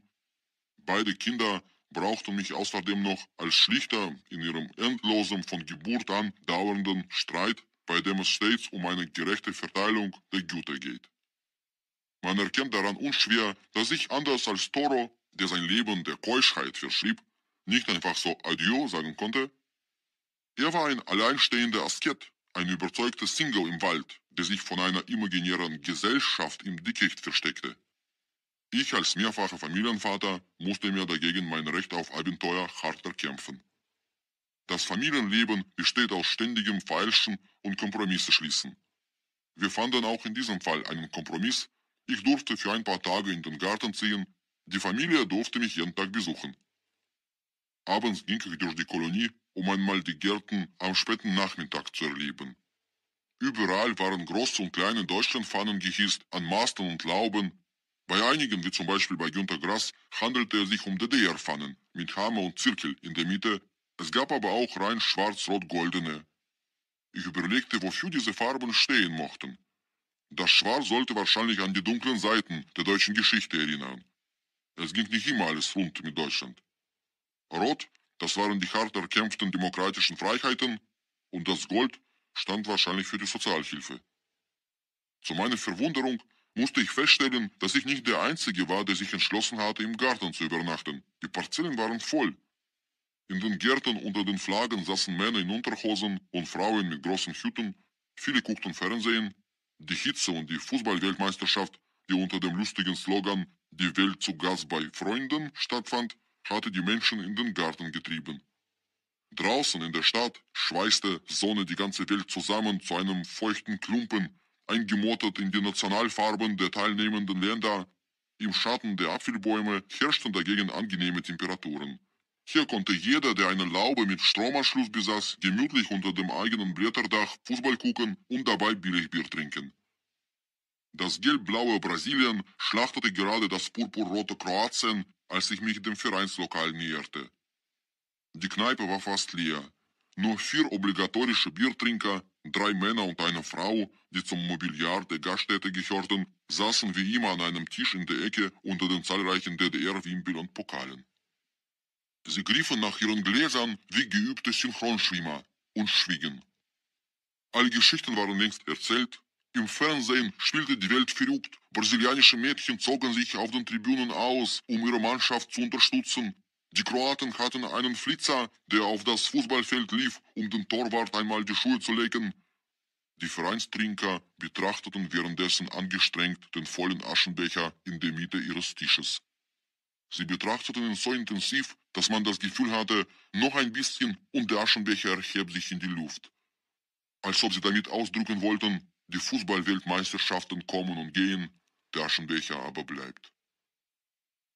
Etwas abseits von der Runde, neben einem Dartspielautomaten, saß der bärtige Vereinswirt. In einer Hand hatte er eine Zeitung, die andere war vergipst. Mit der Zeitung haute er eine Fliege mehrmals auf den Kopf, die vor ihm auf dem Tisch tapfer hin und her lief. Die Fliege reagierte darauf mit einem leisen Summen. Auch die beiden kannten sich wahrscheinlich noch aus DDR-Zeiten. Draußen vor dem Lokal saß ein junges Pärchen, Kleingartennachwuchs. Das Mädchen hatte ihren Kopf dem Jungen auf den Schoß gelegt, er streichelte zärtlich ihr Haar. Neben ihnen hing auf dem Anschlagsbrett hinter Glas ein Papier mit der Überschrift »Festgestellte Mängel bei der Gartenbegehung am 27.05.2006«. Der Autor dieses Papiers geißelte das verbrecherische Treiben der Gärtner. Er drohte mit weitreichenden Konsequenzen in einer Sprache, die an die Parteidokumente aus dem vorigen Jahrhundert erinnerte. Parzellen 56 bis 58. Ihre Gärten sind völlig verwildert. Das Gras meterhoch. Die kleingärtnerische Nutzung ist nicht erkennbar. Parzelle 79. Man kann nicht einmal den Eingang in ihren Garten finden. Parzelle 90. Trotz der stark verschmutzten Fenster sind zerrissene Gardinen gut erkennbar. Und so weiter in diesem Ton. Speziell über unser Grundstück stand dort: Dieser Garten wurde erst kürzlich an den neuen Pächter übergeben. Auf der Seite links zum Nachbarn wurde eine Ligusterhecke gepflanzt. Das ist laut Gartenordnung nicht statthaft. Auch die Korkenzieherweiden gehören nicht in den Kleingarten, da die Pächter offensichtlich die Gartenordnung nicht gelesen hatten und keine Einsicht zeigten, wird eine Vorladung zur Sprechstunde notwendig. Bei der Gartenbegehung war niemand anwesend.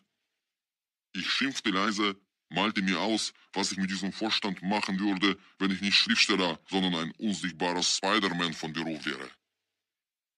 In diesen angenehmen Gedanken versunken, ging ich weiter, stieß auf einen engen Weg hinter dem Vereinshaus, den ich bisher übersehen hatte, ging über eine kleine Brücke und noch weiter, wo ich noch nie gewesen war. Je länger ich ging, umso beeindruckender erschien mir die Gartenkolonie. Ich hatte früher keine Ahnung, wie riesig sie eigentlich ist. Gärten über Gärten ohne Ende bis an den Horizont. Ich bog einmal links und einmal rechts, in der Hoffnung, an die Grenzen der Kolonie zu stoßen, an einen letzten Zaun mit Tor.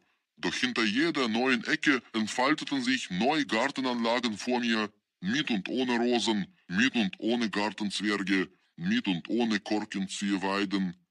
Langsam wurde es dunkel. Brasilien hatte längst gewonnen. Es war kein Mensch mehr auf den Terrassen zu sehen. Ich kehrte zurück. Die Brücke über einen kleinen Bach sollte mir als Orientierung dienen. Sie war aber nicht mehr zu finden. Stattdessen sah ich immer wieder die gleichen Lauben. Langsam beschlich mich das Gefühl, in einem völlig unbekannten Land mich zu verlaufen, als ob es zwei Deutschlands gäbe, die parallel und friedlich nebeneinander koexistierten. Das eine Deutschland, in dem ich mich auskenne, ein Land der Städte, mit prächtigen Theaterhäusern und neu gebauten Bahnhöfen, Mitglied der UNO, UNESCO, G8 und C4, mit Vorsitz bei der Weltbank und im Weltsicherheitsrat, mit Vertretungen in nahem und fernem Ausland, und das andere Deutschland, ein riesengroßer Schrebergarten. Wie oft habe ich auf meinen Reisen dieses andere Deutschland aus dem Zugfenster beobachtet, mit Lauben, Schaukeln, Grillanlagen und Kindern, die einander mit einem Wasserschlauch nass spritzten. Einmal, als ich mit einem russischen Kollegen im Zug saß, meinte dieser anerkennend, es wird in Deutschland auch sehr viel für die Kinder getan. Er zeigte dabei auf Schrebergärten, die er wegen der vielen ganz kleinen Häuschen für Kinderspielplätze hielt. Auf die Idee, dass sich spielwütige Erwachsene in diesen kleinen Häuschen aufhielten, war er nicht gekommen. Wenn ich ihm den Sinn dieses Spiels nahegelegt hätte, um jeden Preis die Kräuter in eine Linie zu pflanzen und den Rasen zu mähen, ob mit Strom oder Muskelkraft, aber nicht an Sonn- und Feiertagen, er hätte mir bestimmt nicht geglaubt. Erst recht nicht, wenn ich ihm noch erzählt hätte, beim letzten Rasenmähen sei mir die Verlängerungsschnur unter die Scheren geraten und es habe einen solchen Knall gegeben, dass alle Birnen vom Baum meines Nachbarn Günter Grass auf mein Grundstück gefallen seien und nun mir gehören würden, weil laut der deutschen Gartenverfassung jede vom Baum gefallene Frucht dem Gartenbesitzer gehört, auf dessen Grundstück sie liegt. Der Baumbesitzer kann zwar innerhalb von 2 Wochen eine Beschwerde verfassen, aber bis dahin ist alles längst aufgegessen. Ich hätte noch einiges zu erzählen über die Deutschen und ihre Schrebergärten, da wäre mein Bekannter wahrscheinlich vor Lachen aus dem Zug gefallen. Kann es sein, dass dieses andere Deutschland der Gärten untereinander vernetzt ist, mit Wegen und Straßen, die auf keiner Karte eingezeichnet sind, und in keinen Autonavigator runtergeladen werden und dass ich, wenn ich so weiterlaufe, mit Glück irgendwo bei Braunschweig wieder rauskomme? Ich dachte bereits nach über Plan B, das heißt in einen fremden, leerstehenden Garten einzudringen, um dort zu übernachten. Es wurde langsam kalt. Ich tat mir selbst leid. Vielleicht ist es mein Schicksal, durch wildfremde Gärten zu ziehen, hoffnungslos verloren im Schrebergarten Deutschland, bis mich eines Tages eine Streife der Schrebergartenpolizei unter einem Stachelbeerbusch findet, alt und erschöpft. Das ist doch der Kerl aus der Parzelle 118, würden sie sagen. Der Arme hat's nicht mehr die letzten 200 Meter bis zu seinem eigenen Gartentor geschafft. Als ich schon die letzte Hoffnung aufgegeben hatte, jemals meine Heimatparzelle wiederzufinden, stolperte ich plötzlich beinahe über einen Vogel, der mitten auf der Straße saß. Das war Don Juan, der Kanarienvogel von Frau Krause, bei seinem nächtlichen Spaziergang. Der Straßenbahngarten musste also ganz in der Nähe gewesen sein.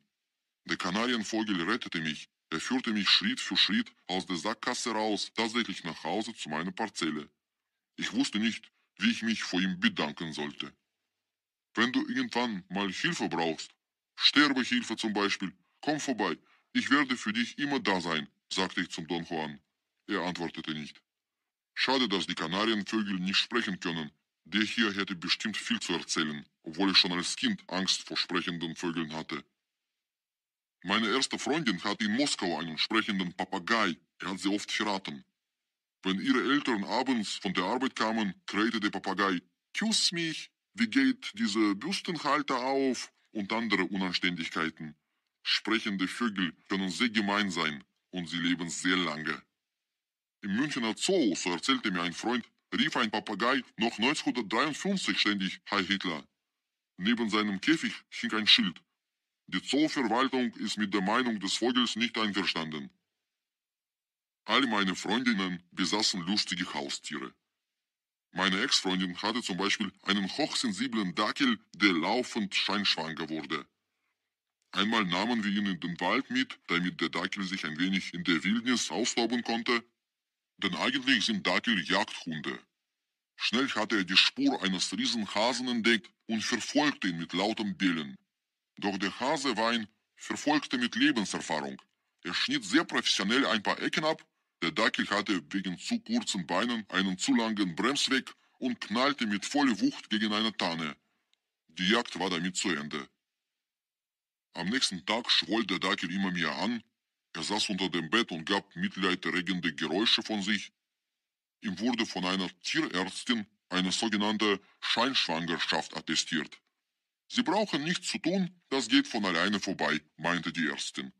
Der arme Dackel hatte seinen Knall gegen den Baum falsch gedeutet. Er bildete sich ein, von dem wilden Riesenhasen geschwängert worden zu sein und wartete nun auf die Babys, die nicht kamen. Nach 2 Wochen schwoll der Dackel tatsächlich wieder auf sein Normalmaß zurück. Aber jedes Mal, wenn er fortan einen Hasen oder etwas Hasenähnliches sah, schwoll er sofort wieder an. Und manchmal schwoll er auch einfach so an, aus Langeweile. Ich weiß, dass Tiere und Vögel auch eine Psyche haben und behandle sie immer mit Respekt. Der Schrebergarten-Kanarienvogel sagte kein Wort, schweigsam hatte er mir geholfen, den Weg nach Hause wiederzufinden. Ich überquerte die Brücke, ging an dem längst geschlossenen Vereinsgebäude vorbei, an dem Brett mit Parteipapieren, an der leeren Bank und landete schließlich vom eigenen Gartentor. Das Licht in der Laube brannte, ich hatte die Birne absichtlich nicht ausgemacht, damit ich das Schlüsselloch finden konnte. In der Laube war es stinkig und eng, ich hatte keine Lust zu schlafen. Mein Vorbild Henry Thoreau beschrieb sehr ausführlich in seinem Werk, wie er in der Wildnis das Bohnenpflanzen mit dem Bücherlesen geistreich verband. Im Schrebergarten war ich auf Bohnen nicht angewiesen. Ich hatte mich rechtzeitig vor dem Einzug in die Laube mit Chips und belegten Brötchen eingedeckt, also fing ich gleich mit Bücherlesen an. In der Anhäufung unseres Eigentums, in der Gründung einer Familie oder eines Staates sind wir sterblich, schrieb Thoreau. Aber im Forschen nach der Wahrheit sind wir unsterblich. In seiner Hütte lagen Homer, Achillus und einige Reisebücher auf dem Tisch. In meiner Laube hatte ich nur den Sinn des Lebens, die 300 Ratschläge für intelligente und faule Gärtner, sowie noch einen geerbten DDR-Gartenratgeber von Frau Pflaume, den Rat für jeden Gartentag. Anders als sein westdeutscher Kollege hatte der ostdeutsche Gartenmensch nicht 300, sondern 3000 Ratschläge auf Lager. Laut Vorwort war er bei der Bearbeitung der 9. Auflage seines Werkes gestorben, wahrscheinlich aus Überarbeitung. Dieser Gartenfetischist hatte tatsächlich für jeden Tag im Jahr ein ganzes Arbeitsprogramm entwickelt, dessen Sinn darin bestand, dem Gärtner keine Sekunde Ruhe zu gönnen. Gemäß seinem Ratgeber sollte der Gärtner zum Beispiel im Januar die borkige Rinde von den Bäumen sorgsam abkratzen und im Februar ein mir unbekanntes Strohsubstrat mit dem Austernseitling impfen. Bei dieser Lektüre fielen mir schnell die Augen zu. Ich machte das Licht in der Laube aus, doch 5 Minuten später machte ich das Licht wieder an. Ich war nicht allein.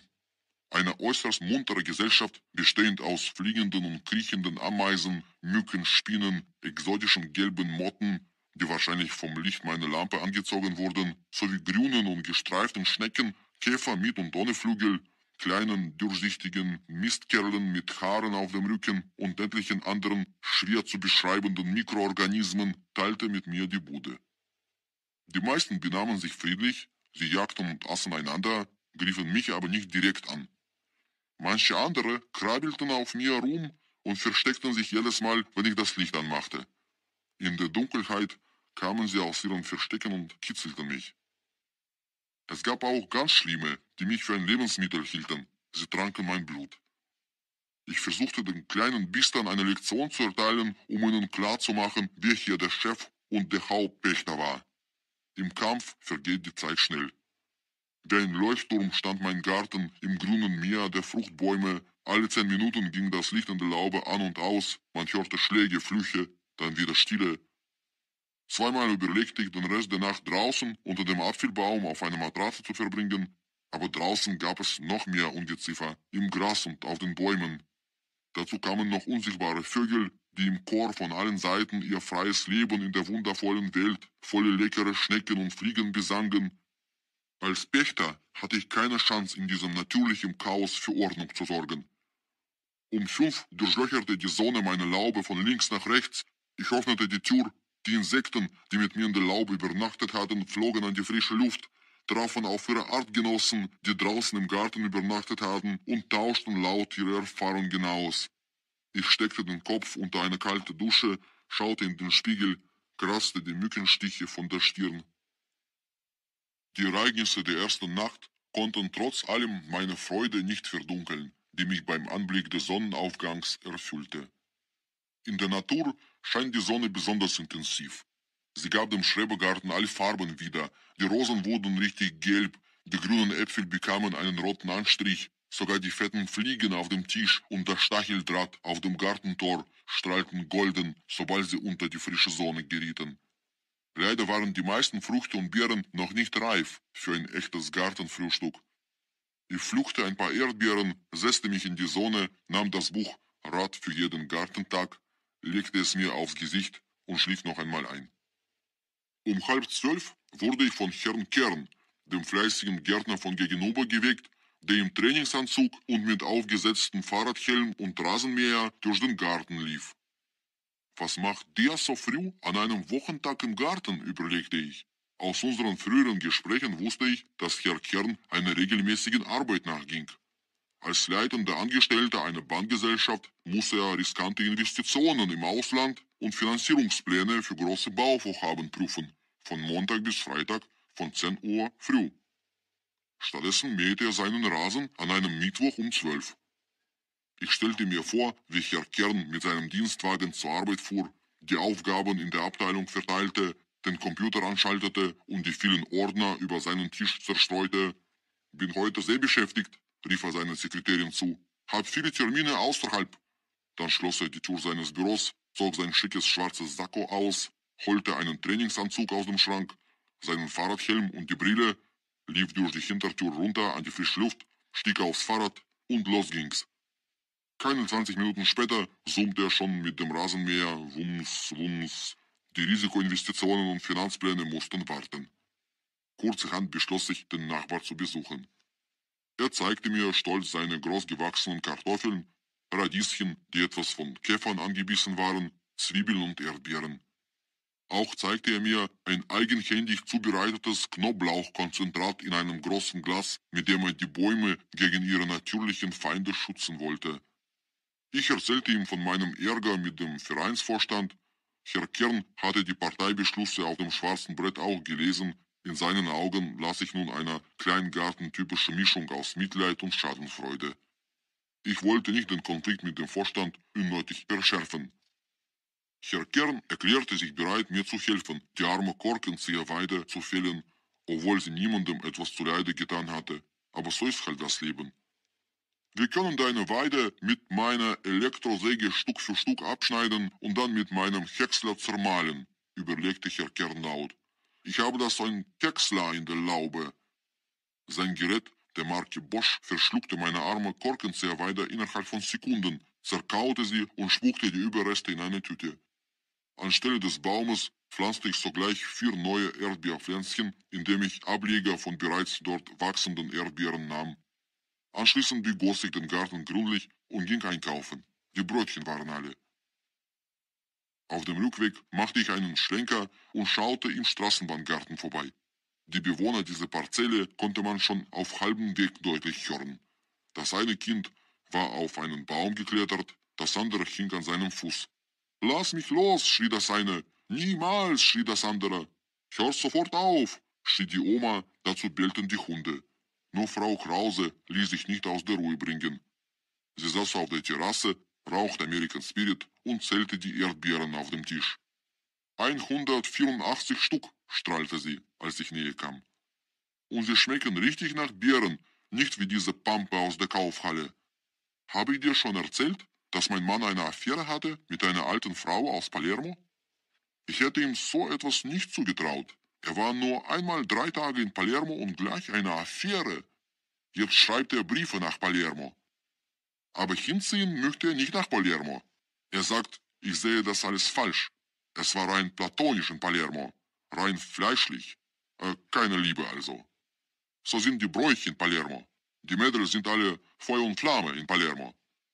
Wenn ein Mann einer Frau gefällt, geht sie zu ihm und sagt es ihm ins Gesicht.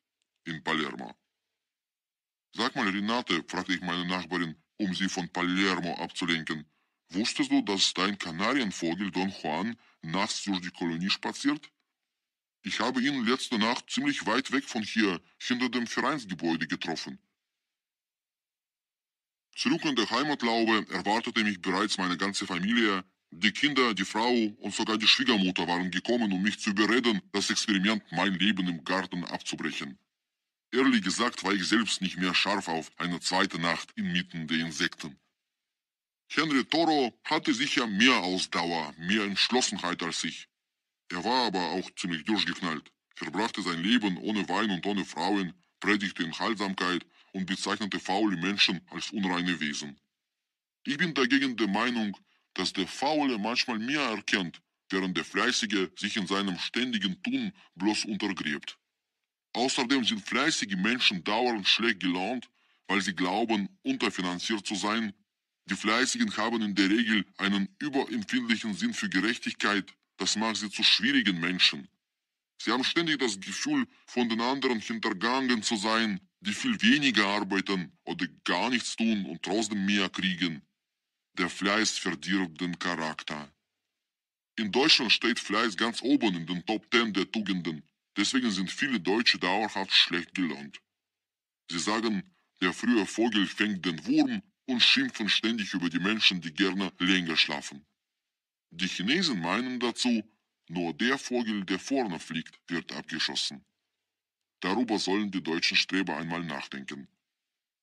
Diese und einige anderen Gedanken, Mücken, Hitze, warmes Bier aus der Flasche, veranlassten mich, aus der Laube vorzeitig auszubrechen und zurück in die Wohnung zu ziehen. Hier sind die vorläufigen Ergebnisse meines Thoreau-Experiments im Vergleich. Henry David Thoreau, 2 Jahre und 2 Monate im Wald. Ausgegeben für eine Hacke, 54 Cent. Bohnen zu pflanzen, $3,12. Kartoffel, $1,33. Erbsen, 40 Cent. Rübsamen, 6 Cent. Weiße Schnur zum Schutz gegen Krähen, 2 Cent. Mieten eines Pferdes zum Pflügen und eines Knechts für 3 Stunden $1. Gesamt $6,47. Wladimir Kaminer, ein Tag im Schrebergarten. 6 Flaschen Radeberger Pilsner, €6,36. Brot, Käse, Wurstaufschnitt, €4,72.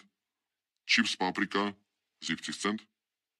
Salbe Texteron zum Schutz gegen Mücken, €3,99. Zigaretten, €3,80. Eine Kaiserstüte, 20 Cent. Mieten vom Häcksler der Marke Bosch und Helfer für 2 Stunden, €0,0. Gesamt €18,34. Die Apfelernte. Was war denn bei Ihnen los, Herr Kaminer? Die Klassenlehrerin meines Sohnes hielt mich im Korridor auf, als ich Sebastian von der Schule abholte. Es stellte sich heraus, dass mein Sohn schon wieder die Öffentlichkeit mit seinen Ausführungen irritiert hatte.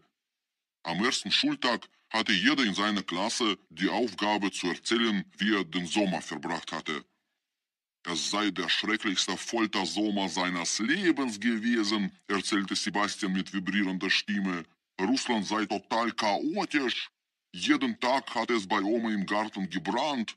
Die Feuerwehr kam und kam nicht. Er musste alles allein löschen. Zwischendurch musste er auch noch ständig in der Eishöhle die hungrigen Eiszeitmenschen in Schach halten. Das berichtete mein Sohn und tat so, als würde er sich Schweiß von der Stirn wischen.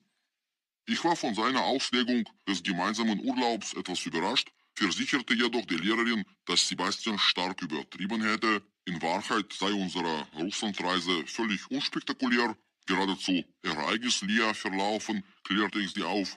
Bei der Oma im Garten hat es nur einmal gebrannt und mit den wütenden Eiszeitmenschen meinte Sebastian wahrscheinlich Omas Nachbarn, weil sie lange Bärte, Westen aus Schafspelz und manche sogar Peitschen unterm Gürtel trugen. Es seien aber gutmütige Menschen und alte Freunde von uns. Wir würden uns schon seit der Eiszeit, also noch aus der Zeit des Kalten Krieges kennen, und ich würde ihr beim nächsten Mal Fotos von ihnen zeigen. Die Kinder aus Sebastians Klasse hörten neidisch zu. Die Geschichte von den Eiszeitmenschen hatte sie fasziniert. Sie wollten unbedingt die Fotos sehen. Ihre Klassenlehrerin nickte nur stumm, lächelte und glaubte mir kein Wort. Die Klassenlehrerin war nicht neu in der Schule, sie wusste bereits, wie sinnlos es ist, mit den Eltern über die Macken ihrer Kinder zu sprechen. Denn das meiste haben die Kinder ja ihren Eltern abgeguckt, den Rest von Harry Potter und Herr der Ringe. So neige auch ich dazu, das Leben abenteuerlicher darzustellen, als es ist. Der Apfel fällt nicht weit vom Baum, dachte wahrscheinlich die Klassenlehrerin, und hatte recht. Man musste nur bei uns über den Gartenzaun schauen, um von der Richtigkeit dieser Weisheit überzeugt zu sein.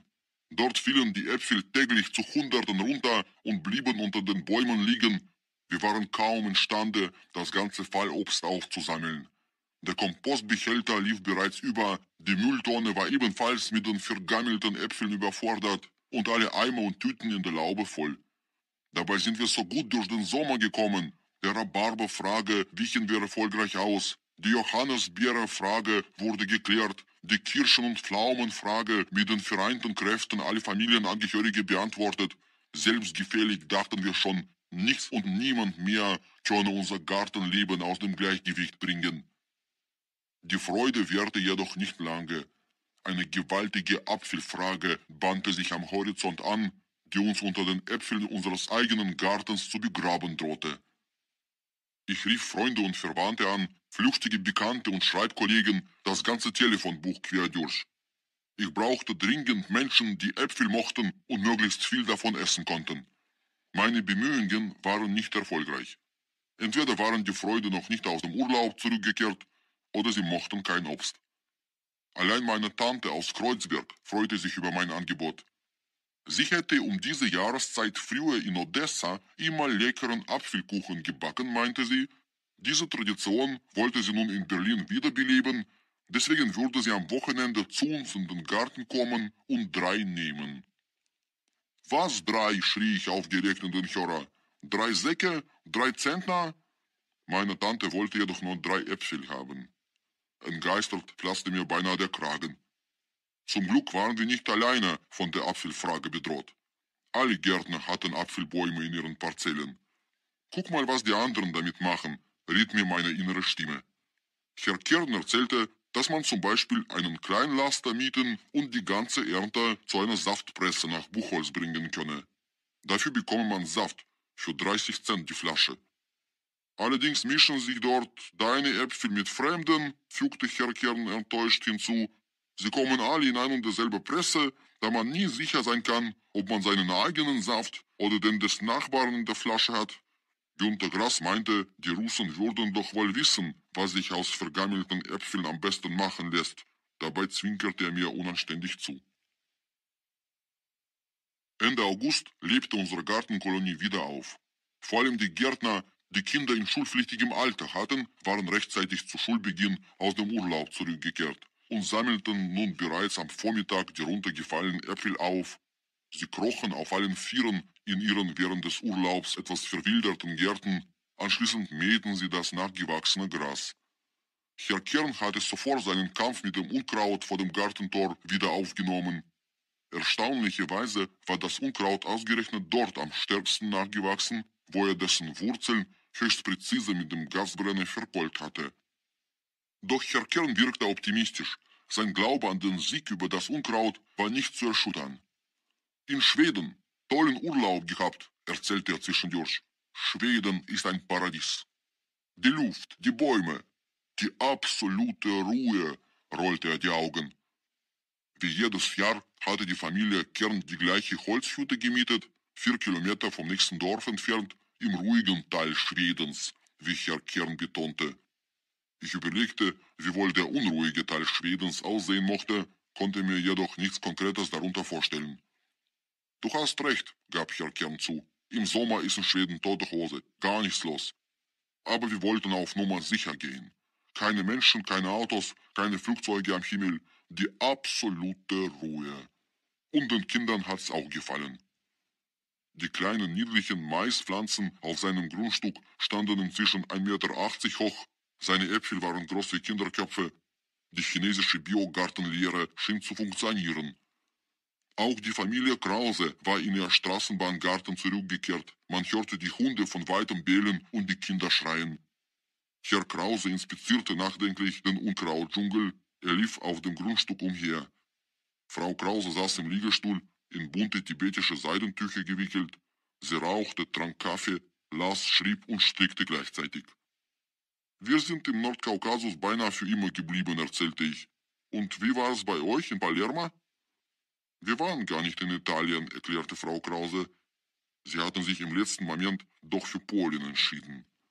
4 Wochen lang hatten sie in ihrem alten VW-Bus Polen durchquert, mit Hunden, Vögeln, Kindern und 3 Koffern voller Belletristik, die Herr Krause immer in den Urlaub mitnimmt. Mein Mann lebt in der Vergangenheit und in der Literatur, beschwerte sich Frau Krause. Er will ständig das gerade Gelesene nachahmen. Mich hatte er damals nur geheiratet, weil er ein Buch über eine leidenschaftliche Ost-West-Beziehung gelesen hatte. In diesem Buch wurde eine schwangere Frau an der Mauer erschossen, als sie zu ihrem Freund in den Westen fliehen wollte.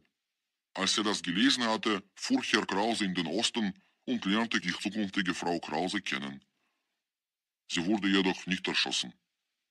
In Polen wollte Herr Krause auf Spurensuche gehen, weil er gerade ein Buch von Günter Grass, von dem richtigen Schriftsteller, nicht vom Nadelbaum Günther, über Vertriebene gelesen hatte und ein Teil seiner Familie ebenfalls vertrieben worden war.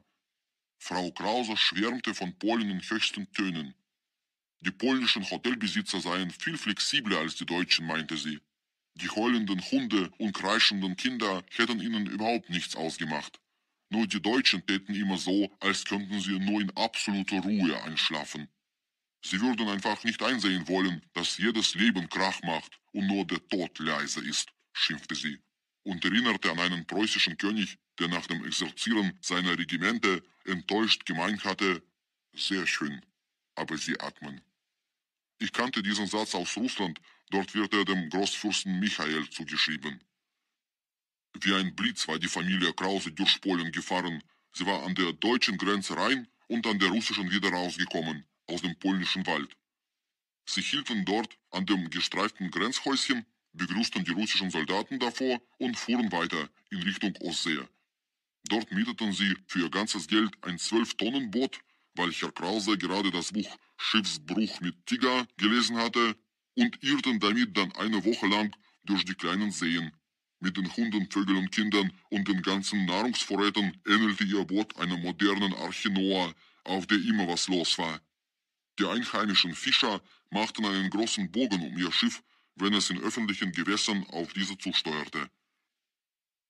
»Was können wir noch auf die Schnelle pflanzen? Vielleicht Knoblauch oder Zwiebel?« fragte mich Frau Krause. Ich fragte sie dagegen, ob sie jemanden kenne, der ein paar Tonnen Äpfel haben wolle. Ich könnte die Ernte vielleicht beim Kinderbauernhof abgeben oder bei den Vietnamesen in Obst- und Gemüseladen, in der Schulkantine, beim Verein der anonymen Alkoholiker. Frau Krause war in unserem Bezirk eine bekannte Persönlichkeit. Sie kannte alle und alle kannten sie. Wir saßen in ihrem Garten und beobachteten, wie der Sommer langsam unterging. Der Wechsel der Jahreszeit war nicht mehr zu ignorieren. Die letzten Blumen in unseren Gärten verloren ihre letzten Blütenblätter, die Früchte fielen von den Bäumen runter, das Mandelbäumchen verwelkte. Dieses unaufhaltsame Absterben der Natur in aller Öffentlichkeit stimmte mich melancholisch. Früher als Nichtgärtner hatte ich den Wechsel der Jahreszeiten anders wahrgenommen. Früher war der Sommer zu Ende, wenn unsere Eisdiele im Erdgeschoss dicht machte. Die Eisdiele unten in unserem Haus ist stadtbekannt, wahrscheinlich weil sie dem Zeitgeist so sehr entspricht. Junge Leute machen was, Eis aus eigener Herstellung, anstatt dem Staat auf der Tasche zu liegen. Beinahe jede Woche kreieren sie da unten neue, noch ausgefallenere Eiscremesorten, um das eisinteressierte Publikum zu verunsichern, aber auch zu fesseln. Wodka, Zitrone, Vanille oder Chili, Minze, Nougat ist hier längst eingeführt.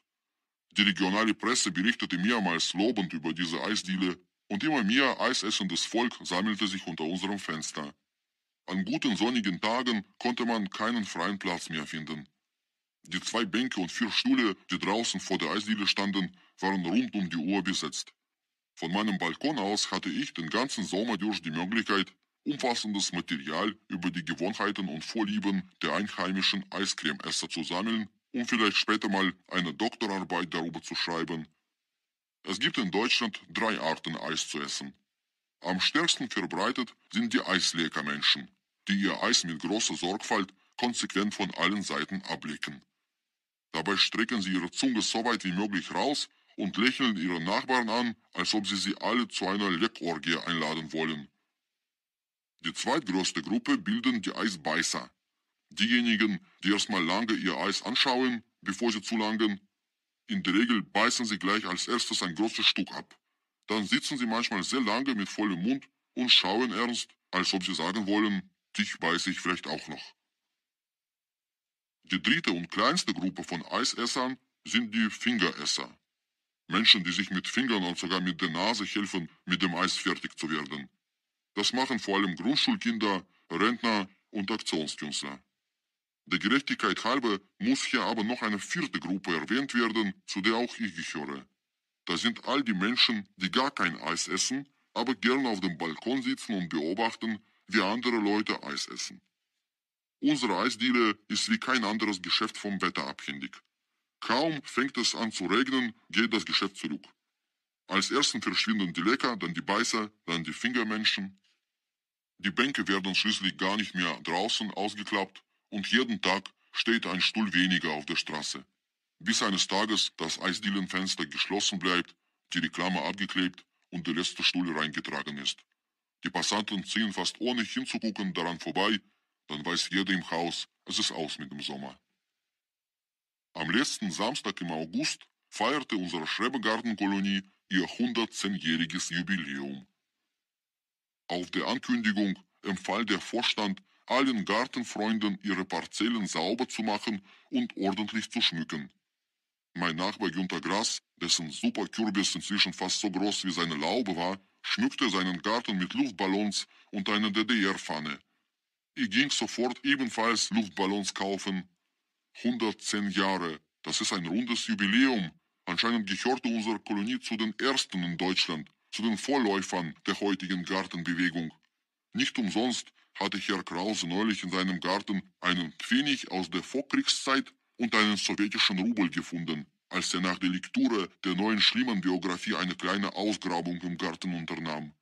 Ich stellte mir vor, wie sie damals ihre Parzellen geschmückt hatten, welche Fahnen hier schon mal geweht haben unter Kaiser, Hitler, Honecker und was in diesen Gärten möglicherweise noch alles vergraben wurde. Auch ein Garten kann eine interessante Biografie haben und dunkle, unaufgeklärten Flecken in seiner Vergangenheit, so wie in jedem Haushalt der Inhalt des Kellers mehr über die Familie erzählt als der aktuelle Möbelbestand. In solchen Gedanken verstreut blies ich ein Dutzend Luftballons mit Brandenburger Torheiten-Motiven auf und befestigte sie vorsichtig am Stacheldraht vor unserer Parzelle. 2 platzten sofort, die anderen blieben hängen. Das Jubiläumsprogramm wurde nach altgriechischem Rezept zusammengestellt, Brot und Schau.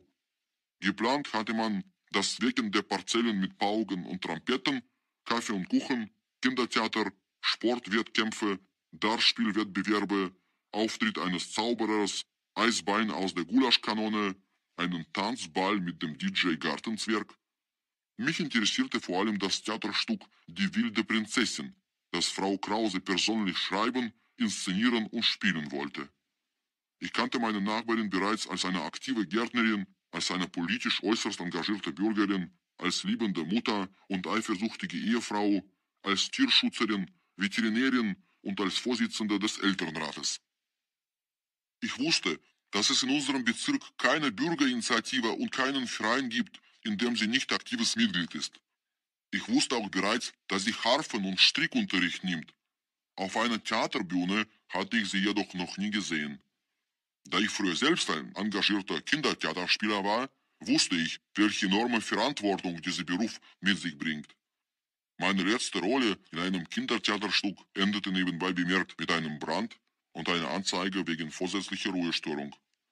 Damals, vor 15 Jahren, hatten wir eine kleine, aber überaus begabte Off-Theatergruppe im Rahmen des Festivals Theater nach der Diktatur ein Tanztheaterstück, das Herz des Drachen, mit großem pyrotechnischen Aufwand uraufgeführt.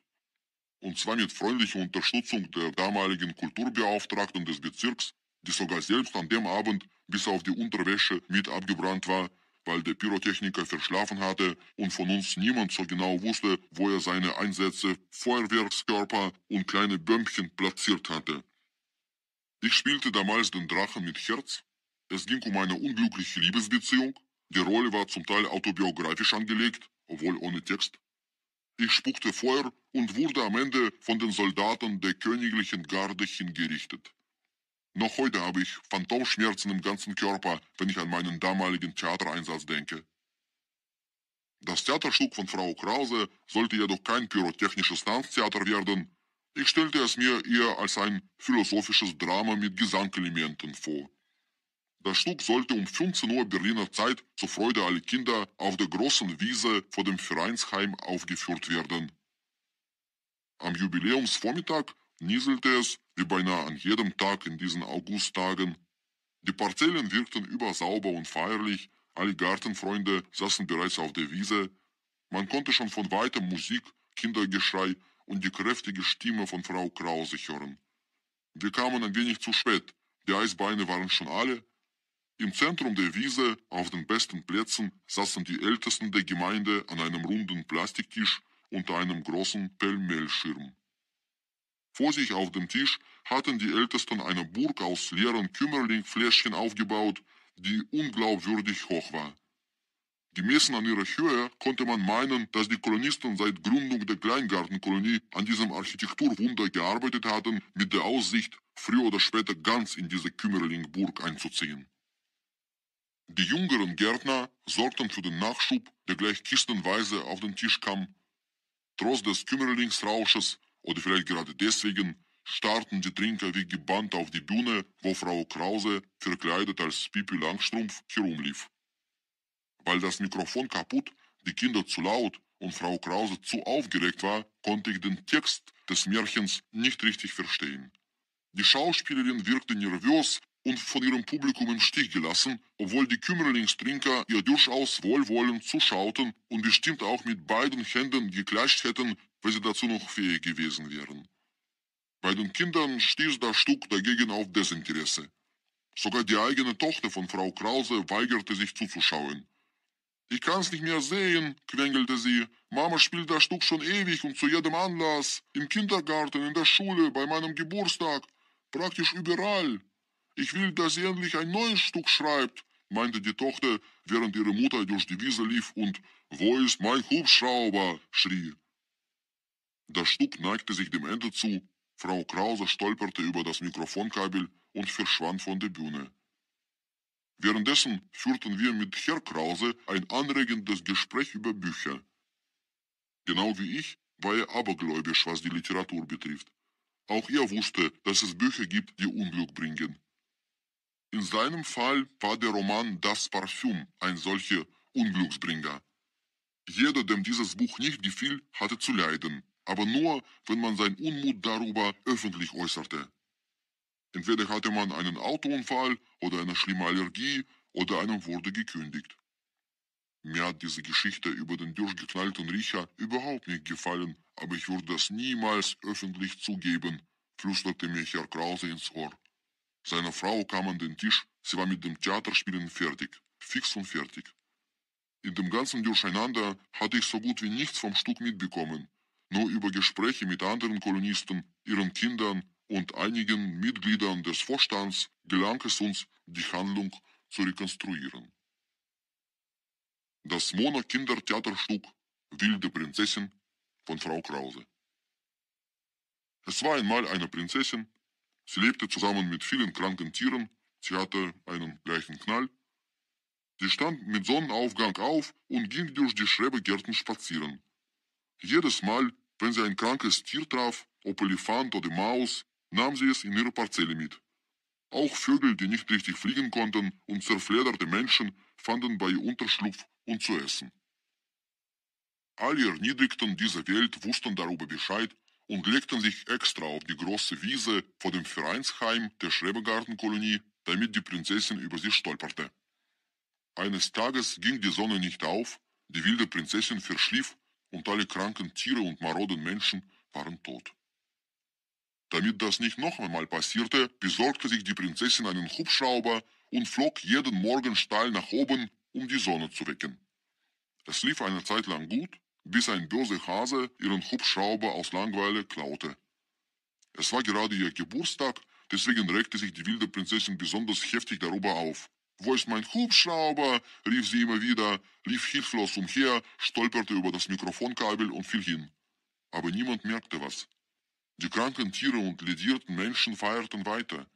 Die Musik von Klaus Otto Maria Magnus Westerhagen tönte aus den Lautsprechern, Kinder spielten Fußball mit Luftballons, ein kleines schwangeres Hündchen zog einen Eisbeinknochen über die Wiese, die Toilettenfrau verkaufte nebenberuflich Kaffee und Marmorkuchen. Es gab wie im richtigen Leben kein Happy End, es ging einfach immer weiter. Gegen Abend wurde der Regen stärker und langsam leerte sich das Festgelände. Nur die Gefangenen der Kümmerlingsburg blieben auf ihren Plastikstühlen unter dem großen Pellmellschirm sitzen bis zum nächsten Jubiläum. Lulu ist tot. Wenn ich Papst wäre, würde ich die alte Kirche sofort auflösen und eine neue ins Leben rufen. Eine basisdemokratische, göttliche Kirche für gesundes und abwechslungsreiches Leben. Sportliche und lebensbejahende Bräuche wie Fasten im Kerzenlicht, gemeinsames Schlagersingen, Babytaufe auf lustige Doppelnamen, kollektive Suche nach der Wahrheit mit abschließendem Pilgern bis zum Arsch der Welt, würde eine solche von mir favorisierte Kirche selbstverständlich übernehmen. Lebensverachtende und gewalttätige Sitten wie Verbrennen, Köpfen, Auspeitschung, Steinigen, Kreuzigen sowie jede Art theologische Auseinandersetzung darüber, wessen Gott besser ist, würden dagegen nicht geduldet werden und mit sofortigem Rausschmiss bestraft. Die Schwerpunkte unserer Kirche würden die gerechte Aufteilung der Ernte sein, die Bekämpfung der globalen Erwärmung und eine gesunde Ernährung. Den Rest der Zeit sollten die Gläubigen über die Endlichkeit nachdenken. Der Gedanke, dass jedes Leben kurz und zerbrechlich ist, kann groß und stark machen. Der Gedanke der Endlichkeit ist mein Lieblingsgedanke, allerdings denke ich nur im Spätherbst darüber nach, angesichts der vielen Fruchtfliegen, die in dieser Jahreszeit die Umgebung dominieren und deren Zeit viel knapper als meine bemessen ist. Niemand aus diesem leise summenden Volk wird mit uns Weihnachten verbringen. Noch bevor ich dieses Kapitel zu Ende schreibe, werden die wahrscheinlich alle tot sein und niemand wird ihnen einer Träne nachweinen. Die Fruchtfliegen gingen in den letzten Wochen vielen auf den Geist mit ihrer hektischen Rumfliegerei. Sie waren überall, in der Küche, auf dem Bildschirm, im Bad und auf der Toilette. Sie schwammen in jedem Glas Bier oder Wein, das man bestellte. Man konnte weder Fruchtiges noch Alkoholisches zu sich nehmen, ohne dabei mindestens 2 Fruchtfliegen mit zu verschlucken. Sie waren penetrant und ekelhaft. Trotzdem sind meine Hände sauber geblieben. Ich habe mich mit den Fruchtfliegen nicht angelegt. Ich habe keine einzige von ihnen umgebracht. Ich konnte gut nachvollziehen, warum sie so nervös waren. Ihre Lebenserwartung ist nämlich zum Durchdrehen kurz. Jeder würde in einer solchen Situation ins Glas fallen. Und wer würde es schon wagen, unter solchen tragischen Umständen eine Fruchtfliege die letzten Tage oder gar Stunden zu vermissen? Nur ein Faschist, jemand ohne Gewissen. Ich rettete sie wann und wo ich nur konnte. Ich fischte sie aus meinem Glas, warf sie in die Luft. Die meisten waren bereits tot, sie fielen runter wie Zigarettenasche. Nur die wenigsten überlebten, sie flogen sofort weg. Bloß keine Zeit verlieren. Denn auch eine Fruchtfliege hat viel vor, wenn sie auf die Welt kommt. Sie braucht erst einmal ein paar Stunden, um sich umzuschauen und um die eigene Pubertät zu überstehen. Sie fliegt herum, lässt sich wie ein Blatt in den Wind des Schicksals fallen und wird mal in das eine oder andere Glas Bier gedrückt. Na toll, jetzt kann ich eigentlich langsam mit der Lebensplanung beginnen. Jetzt geht's los, denkt die Fruchtfliege und landet im Schaum. Wenn es mein Bier ist, hat die Fliege vielleicht noch Glück gehabt. Wenn sie aber im Bier eines Faschisten absäuft, dann nutzt ihr die ganze Lebensplanung nichts mehr. Ich möchte an dieser Stelle mit einer Schweigeminute der vielen Fruchtfliegen gedenken, die nicht mehr bei uns sind. Noch gestern bebte die Erde von ihrem leisen Summen, nun sind sie von uns gegangen. Es ist Spätherbst. Tja. Wenn die Buddhisten recht haben mit der Wiedergeburt, dann wünsche ich niemanden, als Fruchtfliege wiedergeboren zu werden. Sie haben hektisch zu leben und sehen scheiße aus. Viel besser ist es, als etwas Knackiges, ewig Junges und Liebenswertes wiedergeboren zu werden.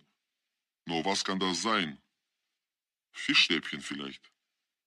In der Tat, viele Kinder und manche Erwachsene sogar mögen sie. Dabei können sie locker 100 Jahre in einem Gefrierfach verbringen. Ich habe schon Fischstäbchen gesehen, die laut Etikett älter waren als der Kühlschrank, in dem sie lagen. Trotzdem sahen sie noch knackig aus. Aber sie rochen nach Fisch, als man sie auftaute.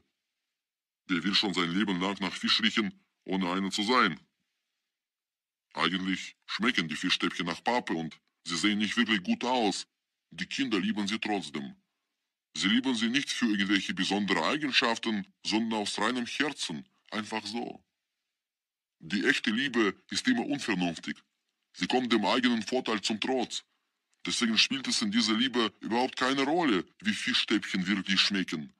Sie werden mit reichlich Ketchup und Senf runtergemetzelt und basta.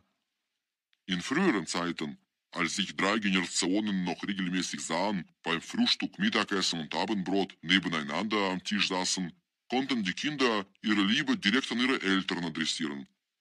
In einer Leistungsgesellschaft sind die Generationen nicht mehr aufeinander angewiesen. Sie haben sich mit Hilfe der Pflege- und Rentenversicherung und sich andere Versicherungen abgepolstert und driften immer mehr auseinander.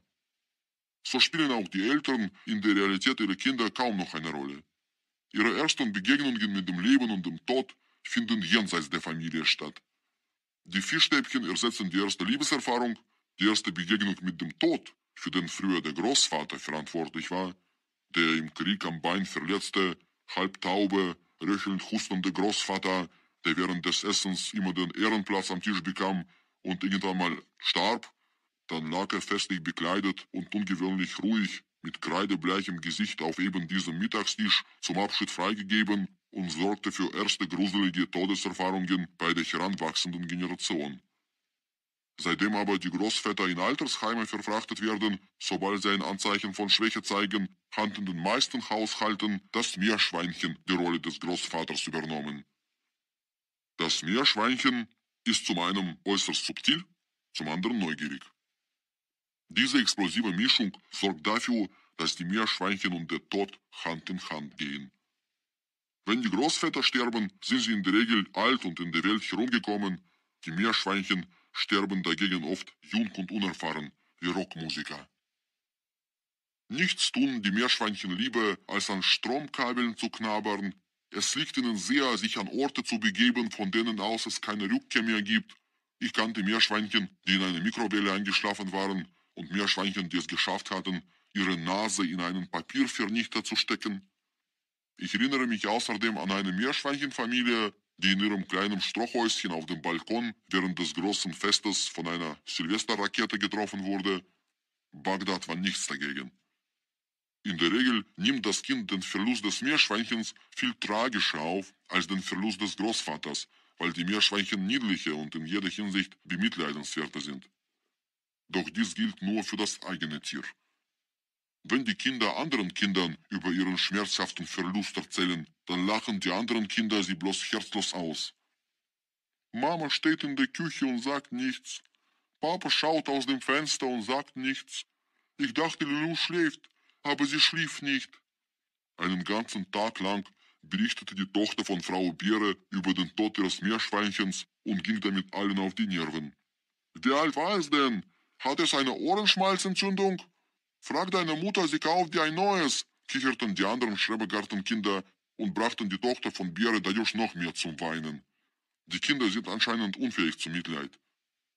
Ich hörte mir dagegen die Geschichte von Lulu in allen Einzelheiten an, mehrere Male hintereinander, ohne nur einmal zu kichern, und äußerte sogar halb aufrichtig mein Beileid.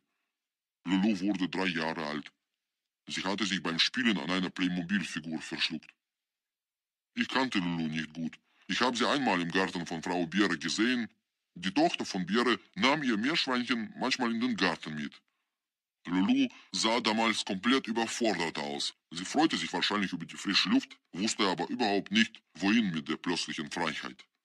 Im Kreislauf des Schrebergartenlebens sowie in der natürlichen Nahrungskette hat ein Meerschweinchen keinen Auftrag und keinen Platz. Niemand braucht es, nur das Kind. Lulu lief sinnlos fröhlich auf dem Grundstück im Kreis und kackte ununterbrochen aus lauter Begeisterung über das gelungene Leben. Die meisten Gärtner in unserer Kolonie halten nicht viel von Haustieren. Ich kenne hier nur ein paar Katzen und manchmal bellt es in einer oder anderen Parzelle. Vor allem ältere Ehepaare schaffen sich gern Hunde an, damit sie jemanden haben, der ihnen zuhört. Das ist verständlich. Nach einem halben Jahrhundert des Zusammenlebens haben die älteren Ehepaare in der Regel einander nicht mehr viel zu sagen. Die klugen Gedanken über den Sinn und den Inhalt des Lebens sind mehrmals ausgetauscht worden, die alten Witze schon 1000-mal erzählt und neue komischerweise nicht entstanden. Die Kinder sind erwachsen und weggezogen oder doch geblieben, hören aber nicht zu, deswegen reden sie gern mit ihrem Hund oder ihrem Fernsehen. Auf Hund und Fernsehen ist immer Verlass. Es ist noch nie in der Geschichte der Kommunikation vorgekommen, dass ein Hund oder ein Fernseher ihrem Gesprächspartner heftig widersprachen. Die Schrebergartenkatzen sind keine Schmusetiere. Sie sind den Gärtnern in ihren Rechten gleichgestellt und ähneln im Gang ihren Besitzern. Die Schrebergartenkatzen sind gepflegt, oft etwas mollig, sie tragen gern Schmuck, zum Beispiel ein Halsband mit einer kleinen Glocke oder mit der Nummer ihrer Parzelle. Ihre Lieblingsbeschäftigung ist eine anstrengende Jagd zu simulieren, indem sie eine Beute ausspähen, die sie eigentlich nicht brauchen. So wie die Gärtner harte Landwirtschaftsarbeit simulieren, als ob sie sich von den Produkten ihres Gartens ernähren würden, so laufen ihre Katzen kleinen schwarzen Vögeln hinterher, die sie weder fangen noch essen können. Sie scheitern in ihrer Jagd. Wegen der Glocke und des allgemeinen Übergewichts gelingt es ihnen nicht, die Vögel zu überraschen. Wir hatten lange Zeit keine Tiere auf unserem Grundstück, abgesehen von 2 Riesennacktschnecken, die im Kasten neben der Wasseruhr wohnten. Die Kinder tauften sie auf die Namen Uwe und Thomas, unseren Freunden zu Ehren, die uns geholfen hatten, den alten DDR-Zaun mit Stacheldraht in den Mischmüllcontainer zu schmeißen und einen neuen, kinderfreundlicheren Zaun aufzustellen. Die ganze Operation dauerte 3 Tage. Löcher graben, Pfeile einbetonieren, Netz aufspannen. Doch es waren harte Tage. Allein hätte ich es nie geschafft.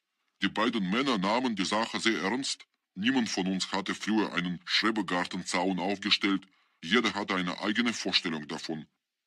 Wir stritten über die Tiefe, Länge, Geradlinigkeit des Zauns. Unsere Arbeit fand unter erschwerten technischen Bedienungen statt, das heißt unter ständiger Beobachtung von Günter Grass, der uns zwar die Schubkarre und Brechstange auslieh, dafür sich aber mit seinen Kommentaren nicht zurückhielt.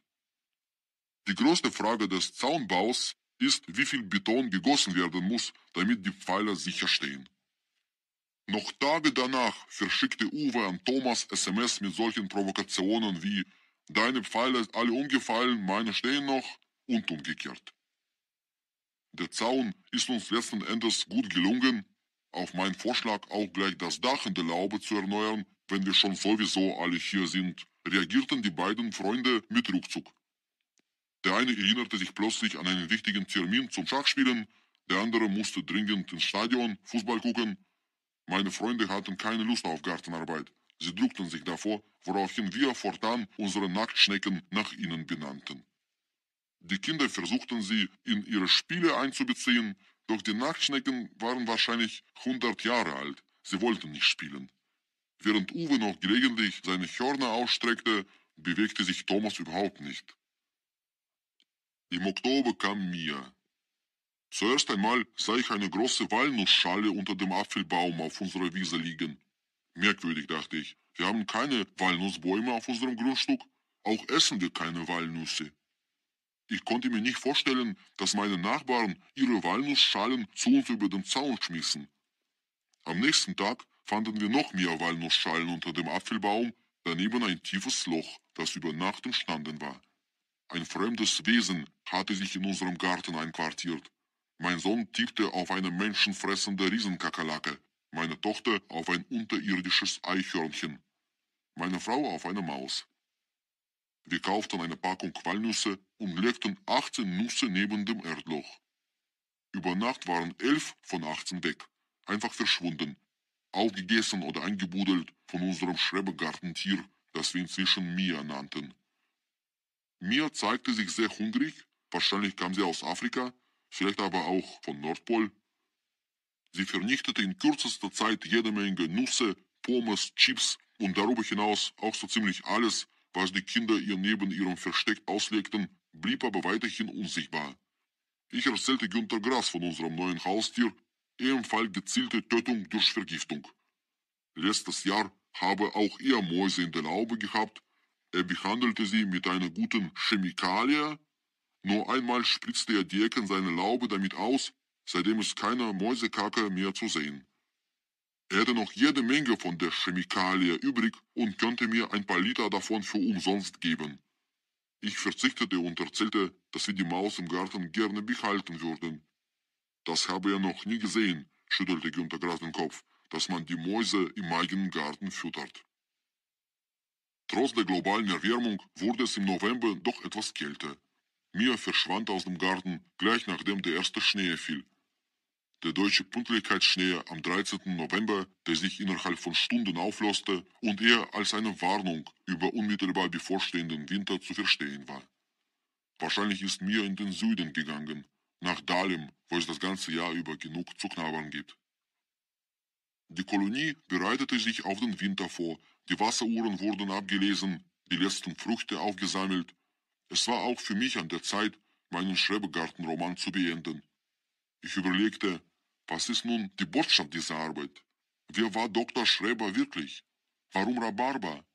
Wie wird sich die Schauspielkarriere von Frau Krause weiterentwickeln? Und welche Lehrer ziehen wir verdammt nochmal aus dem Ganzen? Einpflanzen? Auspflanzen?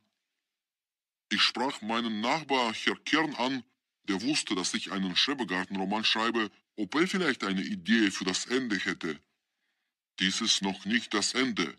Herr Kern zeigte in Richtung des Vereinsgebäudes. Du hast das Wichtigste noch nicht mitgekriegt. Die alljährliche Vollversammlung der Kleingartenkolonie. Ein Spiegel unserer Gesellschaft. Ich hielt seine Aussage für etwas pathetisch überhöht. So kann man jede Menschenversammlung als Spiegel der Gesellschaft bezeichnen, beschloss aber für alle Fälle mit dem Romanschluss bis zur Vollversammlung zu warten. Ende November war es soweit. Am letzten Samstag wurde die Vollversammlung angekündigt, die das Ende des Gartenjahres markieren sollte. Trotz Regen kamen sehr viele Gärtner zur Versammlung, Einige kannte ich, viele sah ich zum ersten Mal. Das Publikum strömte in das kleine Café des Vereins, Hunderte waren gekommen. So viele werden doch nie im Leben in ein solches Café passen, dachte ich. Ein Mann in rotem Pullover bohrte sich durch die Menge, holte ein Bündel Schlüssel aus der Hosentasche und öffnete eine unauffällige Hintertür neben der Toilette. Ich hatte diese Tür auch schon früher bemerkt. In meiner Vorstellung von der Architektur des Hauses musste dort ein ganz kleines Zimmerchen sein, eine Art Keller, in dem man kaputte Gasbrenner und ausgebrannte Rasenmäher lagerte. In Wirklichkeit verbarg sich aber hinter dieser Tür ein Konferenzraum, der selbst den Sitzungen des vergrößerten UNO-Sicherheitsrates Ehre machen würde. Zwei Blondinen führten Protokoll darüber, welche Parzellen vertreten waren. Frau Krause, Herr Kern, Günter Grass und ich setzten uns ganz nach hinten. 4 Vorstandsmitglieder nahmen ihren Platz auf der Bühne, der Mann in rotem Pullover, Frau Engel und 2 weitere mir unbekannte Damen. Der Mann im Pullover eröffnete. Er nannte die Anwesenden nicht Damen und Herren, Genossen oder Brüder und Schwestern, er nannte uns liebe Gartenfreunde und fing mit Lob an. Aus meiner Sicht war dieses Jahr deutlich besser als andere Jahre davor, verkündete der rote Pullover. Das Jubiläum war uns gelungen, wir haben viele positive Reaktionen erhalten. Dabei schaute der Redner kurz nach oben, als ob die positiven Reaktionen direkt vom Himmel gekommen waren. Nach dem Lob kam die Kritik. Nach dem Jubiläum beschloss der Vorstand, mit dem Rest des Geldes ein paar Wege in den Berliner Hütten 1 mit Natursteinplatten auszulegen. Sie seien jedoch über Nacht verschwunden. Einige Gartenfreunde aus Berliner Hütten 1 behaupteten gegenüber dem Vorstand, einige Natursteinplatten in Parzellen der Berliner Hütten 2 gesehen zu haben, wobei die dortigen Gartenfreunde behaupteten, ihre Natursteinplatten selbst vor langer Zeit gekauft zu haben. Im Konferenzraum wurde die Luft mit jeder Minute dicker. Auf jeden Fall ging man hier weit weniger diplomatisch vor als bei der UNO, obwohl die Probleme ähnlich gelagert waren. Der Natursteinplattenkrieg war der erste kleine Krieg der Gartenkolonie, einer von vielen kleinen Kriegen, die sich die lieben Gartenfreunde untereinander lieferten. Es gab noch den Fahrradkrieg, den Leinenzwangkrieg und etliche andere Kriege. Ein sehr großes Problem stellten die sogenannten Schurkenparzellen dar. Diese Parzellen, gut 2 Dutzend an der Zahl, weigerten sich hartnäckig, ihre Wasseruhren auf den neuesten Standard zu bringen, wie es alle anderen Parzellen längst getan haben. Bei 17 Parzellen zeigte die Wasseruhr noch immer den Stand von 1991, als ob sie seitdem keinen Tropfen Wasser verbraucht hatten. Bei 11 weiteren Gartenfreunden zeigte die Wasseruhr einen Stand, bei welchem der Verein ihnen sogar noch Geld schuldet. Ihre Wasseruhren gingen in die falsche Richtung. Niemand aus Schurkenparzellen war bei der Vollversammlung anwesend, der Wasseruhrenkrieg war alt, die Schurken wurden mit allen möglichen Embargos belegt, sie bewegten sich längst in vollkommener Illegalität jenseits von Gut und Böse. Ein neuer Fachberater musste gewählt werden, der alte hatte aus gesundheitlichen Gründen gekündigt. Einige Gartenfreunde hatten aber anscheinend mit dem scheidenden Fachberater noch eine Rechnung offen. Als ich sie damals gefragt habe, ob ich neben meinem Zierapfel eine Uscherose einpflanzen darf, haben sie mich abgewiesen, rief ein Gartenfreund laut. Lassen Sie das bitte, verteidigte sich der Ex-Fachberater. Sie haben gar keinen Zierapfel in Ihrem Garten. Ich habe Ihnen das schon mehrmals gesagt. Das, was Sie für einen Zierapfel halten, ist Weißdorn. Die sind sich nicht mal ähnlich. Erzählen Sie mir nicht, was ich in meinem Garten habe. Was sind Sie denn für ein Experte, der ein Zierapfel vom Weißdorn nicht unterscheiden kann? Lassen Sie das. Der Ex-Fachberater bekam einen Nerventick. Sie haben keinen Zierapfel, haben nie einen gehabt, werden auch nie einen haben. Sie haben nur Weißdorn, Weißdorn. Zierapfel, tönte es aus dem Saal. Ein Mann in schwarzer Jacke kam auf die Bühne, er hielt einen zerschnittenen Müllsack in der Hand. Es stellte sich heraus, dass nicht alle Gartenfreunde Mülltonnen im Garten besitzen, so wie wir. Viele hatten bis jetzt spezielle Laubmüllsäcke benutzt, die sie bei der BSR, unserem Umweltdienst, besorgten. Der Mann mit der schwarzen Jacke hatte sich die Mühe gemacht, die Müllsäcke Jahr für Jahr zu vermessen und dabei Folgendes entdeckt. Die Laubmüllsäcke dieses Jahres waren 12 Zentimeter kürzer als die im Jahr davor, wurden aber von der BSR zum gleichen Preis verkauft. Das roch nach einem großen Müllkrieg. Der anwesende Vertreter der BSR war anscheinend gut vertraut mit Militärtaktik, hatte Clausewitz und Suworow gelesen und wusste, dass manchmal eine Attacke die beste Verteidigung ist. Er ging gleich auf die Bühne, haute mit dem Schuh auf das Pult und sagte, die Gartenfreunde sollen überhaupt froh sein, dass die BSR ihnen ihre Laubsäcke noch immer abholt, während die übrige Welt schon längst auf moderne Mülltonnen umgestiegen sei. Anstatt die Müllsäcke jedes Jahr zu messen, sollten sie lieber an die Welt der Zukunft denken, die sie jetzt schon mit ihren Säcken zu vermüllen versuchen. Es wurde eine gemeinsame Resolution und eine Absichtserklärung verabschiedet, die eine weitere Zusammenarbeit mit der Müllabfuhr anstrebte, gleichzeitig aber ihre Politik der verkürzten Müllsäcke scharf kritisierte. Der Vorsitzende im roten Pullover schaffte es, mit einem einzigen Satz die Situation immer wieder zu entschärfen. Das bringt ja nichts, berlinerte er und erntete stets Applaus von allen Seiten. Nach 4 Stunden im Konferenzraum waren alle Gartenfreunde fix und fertig und wollten bloß noch nach Hause. Plötzlich sprang ein mir unbekannter Gartenfreund auf die Bühne und forderte den Vorstand laut auf, sich bei ihm zu entschuldigen. Sein Vorzeigegarten wurde bei der letzten Begehung verleumdet, falsch kritisiert und öffentlich als unaufgeräumt und verwildert angeprangert. Dahinter sah er den bösen Willen des Vorstandschefs und wollte nun, dass der ganze Vorstand zu Kreuze krieche. Die Versammlung war aber nicht mehr in der Lage, sich mit Problemen einzelner Parzellen zu beschäftigen. »Machen Sie sich hier nicht auf dicke Mücke«, rief ihm der Vorsitzende zu. »Das bringt gar nichts. Die letzte Begehung war doch vor 3 Monaten. Das kann jeder seinen Garten aufräumen und danach behaupten, das war schon immer so gewesen.« Die Gartenfreunde verließen derweil den Konferenzraum. Wir gingen noch ein letztes Mal in den Garten, um die Gartenmöbel abzuräumen. Familien mit Kleinkindern, ältere und jüngere Ehepaare, Männer in Gummistiefeln und Frauen mit Kinderwagen zogen an unserem neuen Zaun vorbei. »Und haben Sie noch Äpfel?« fragten einige. Wir hatten noch ein paar und gaben sie gern weiter. Ich wollte noch nicht nach Hause. Mit Herr Kern, Herr Grass, Frau Krause und ihrem Mann saßen wir vor unserer Parzelle, tranken Bier und vom Günther mitgebrachten Johannisbeerenschnaps. Schnell wurden wir berauscht. Das Leben kann so schön sein, wenn man sich einfügt in die Natur, dachte ich, ohne Versammlungen, ohne Misstrauen, ohne diese ständige gegenseitige Gartenbegehung. Entspannt saßen wir vor der Laube und tranken Johannisbeerenschnaps. Es regnete nicht mehr, die Sonne schaute durch die Wolken, sie brachte kaum Wärme, nur noch ein bisschen Licht. Die Sonne ist nur ein Morgenstern, erinnerte ich mich, die Erde ein Schrebergarten, und wir sind ihre Freunde, die Gartenfreunde, die sich zwischen den nassen Rhabarberblättern einquartiert haben. Und darauf trinken wir noch einen.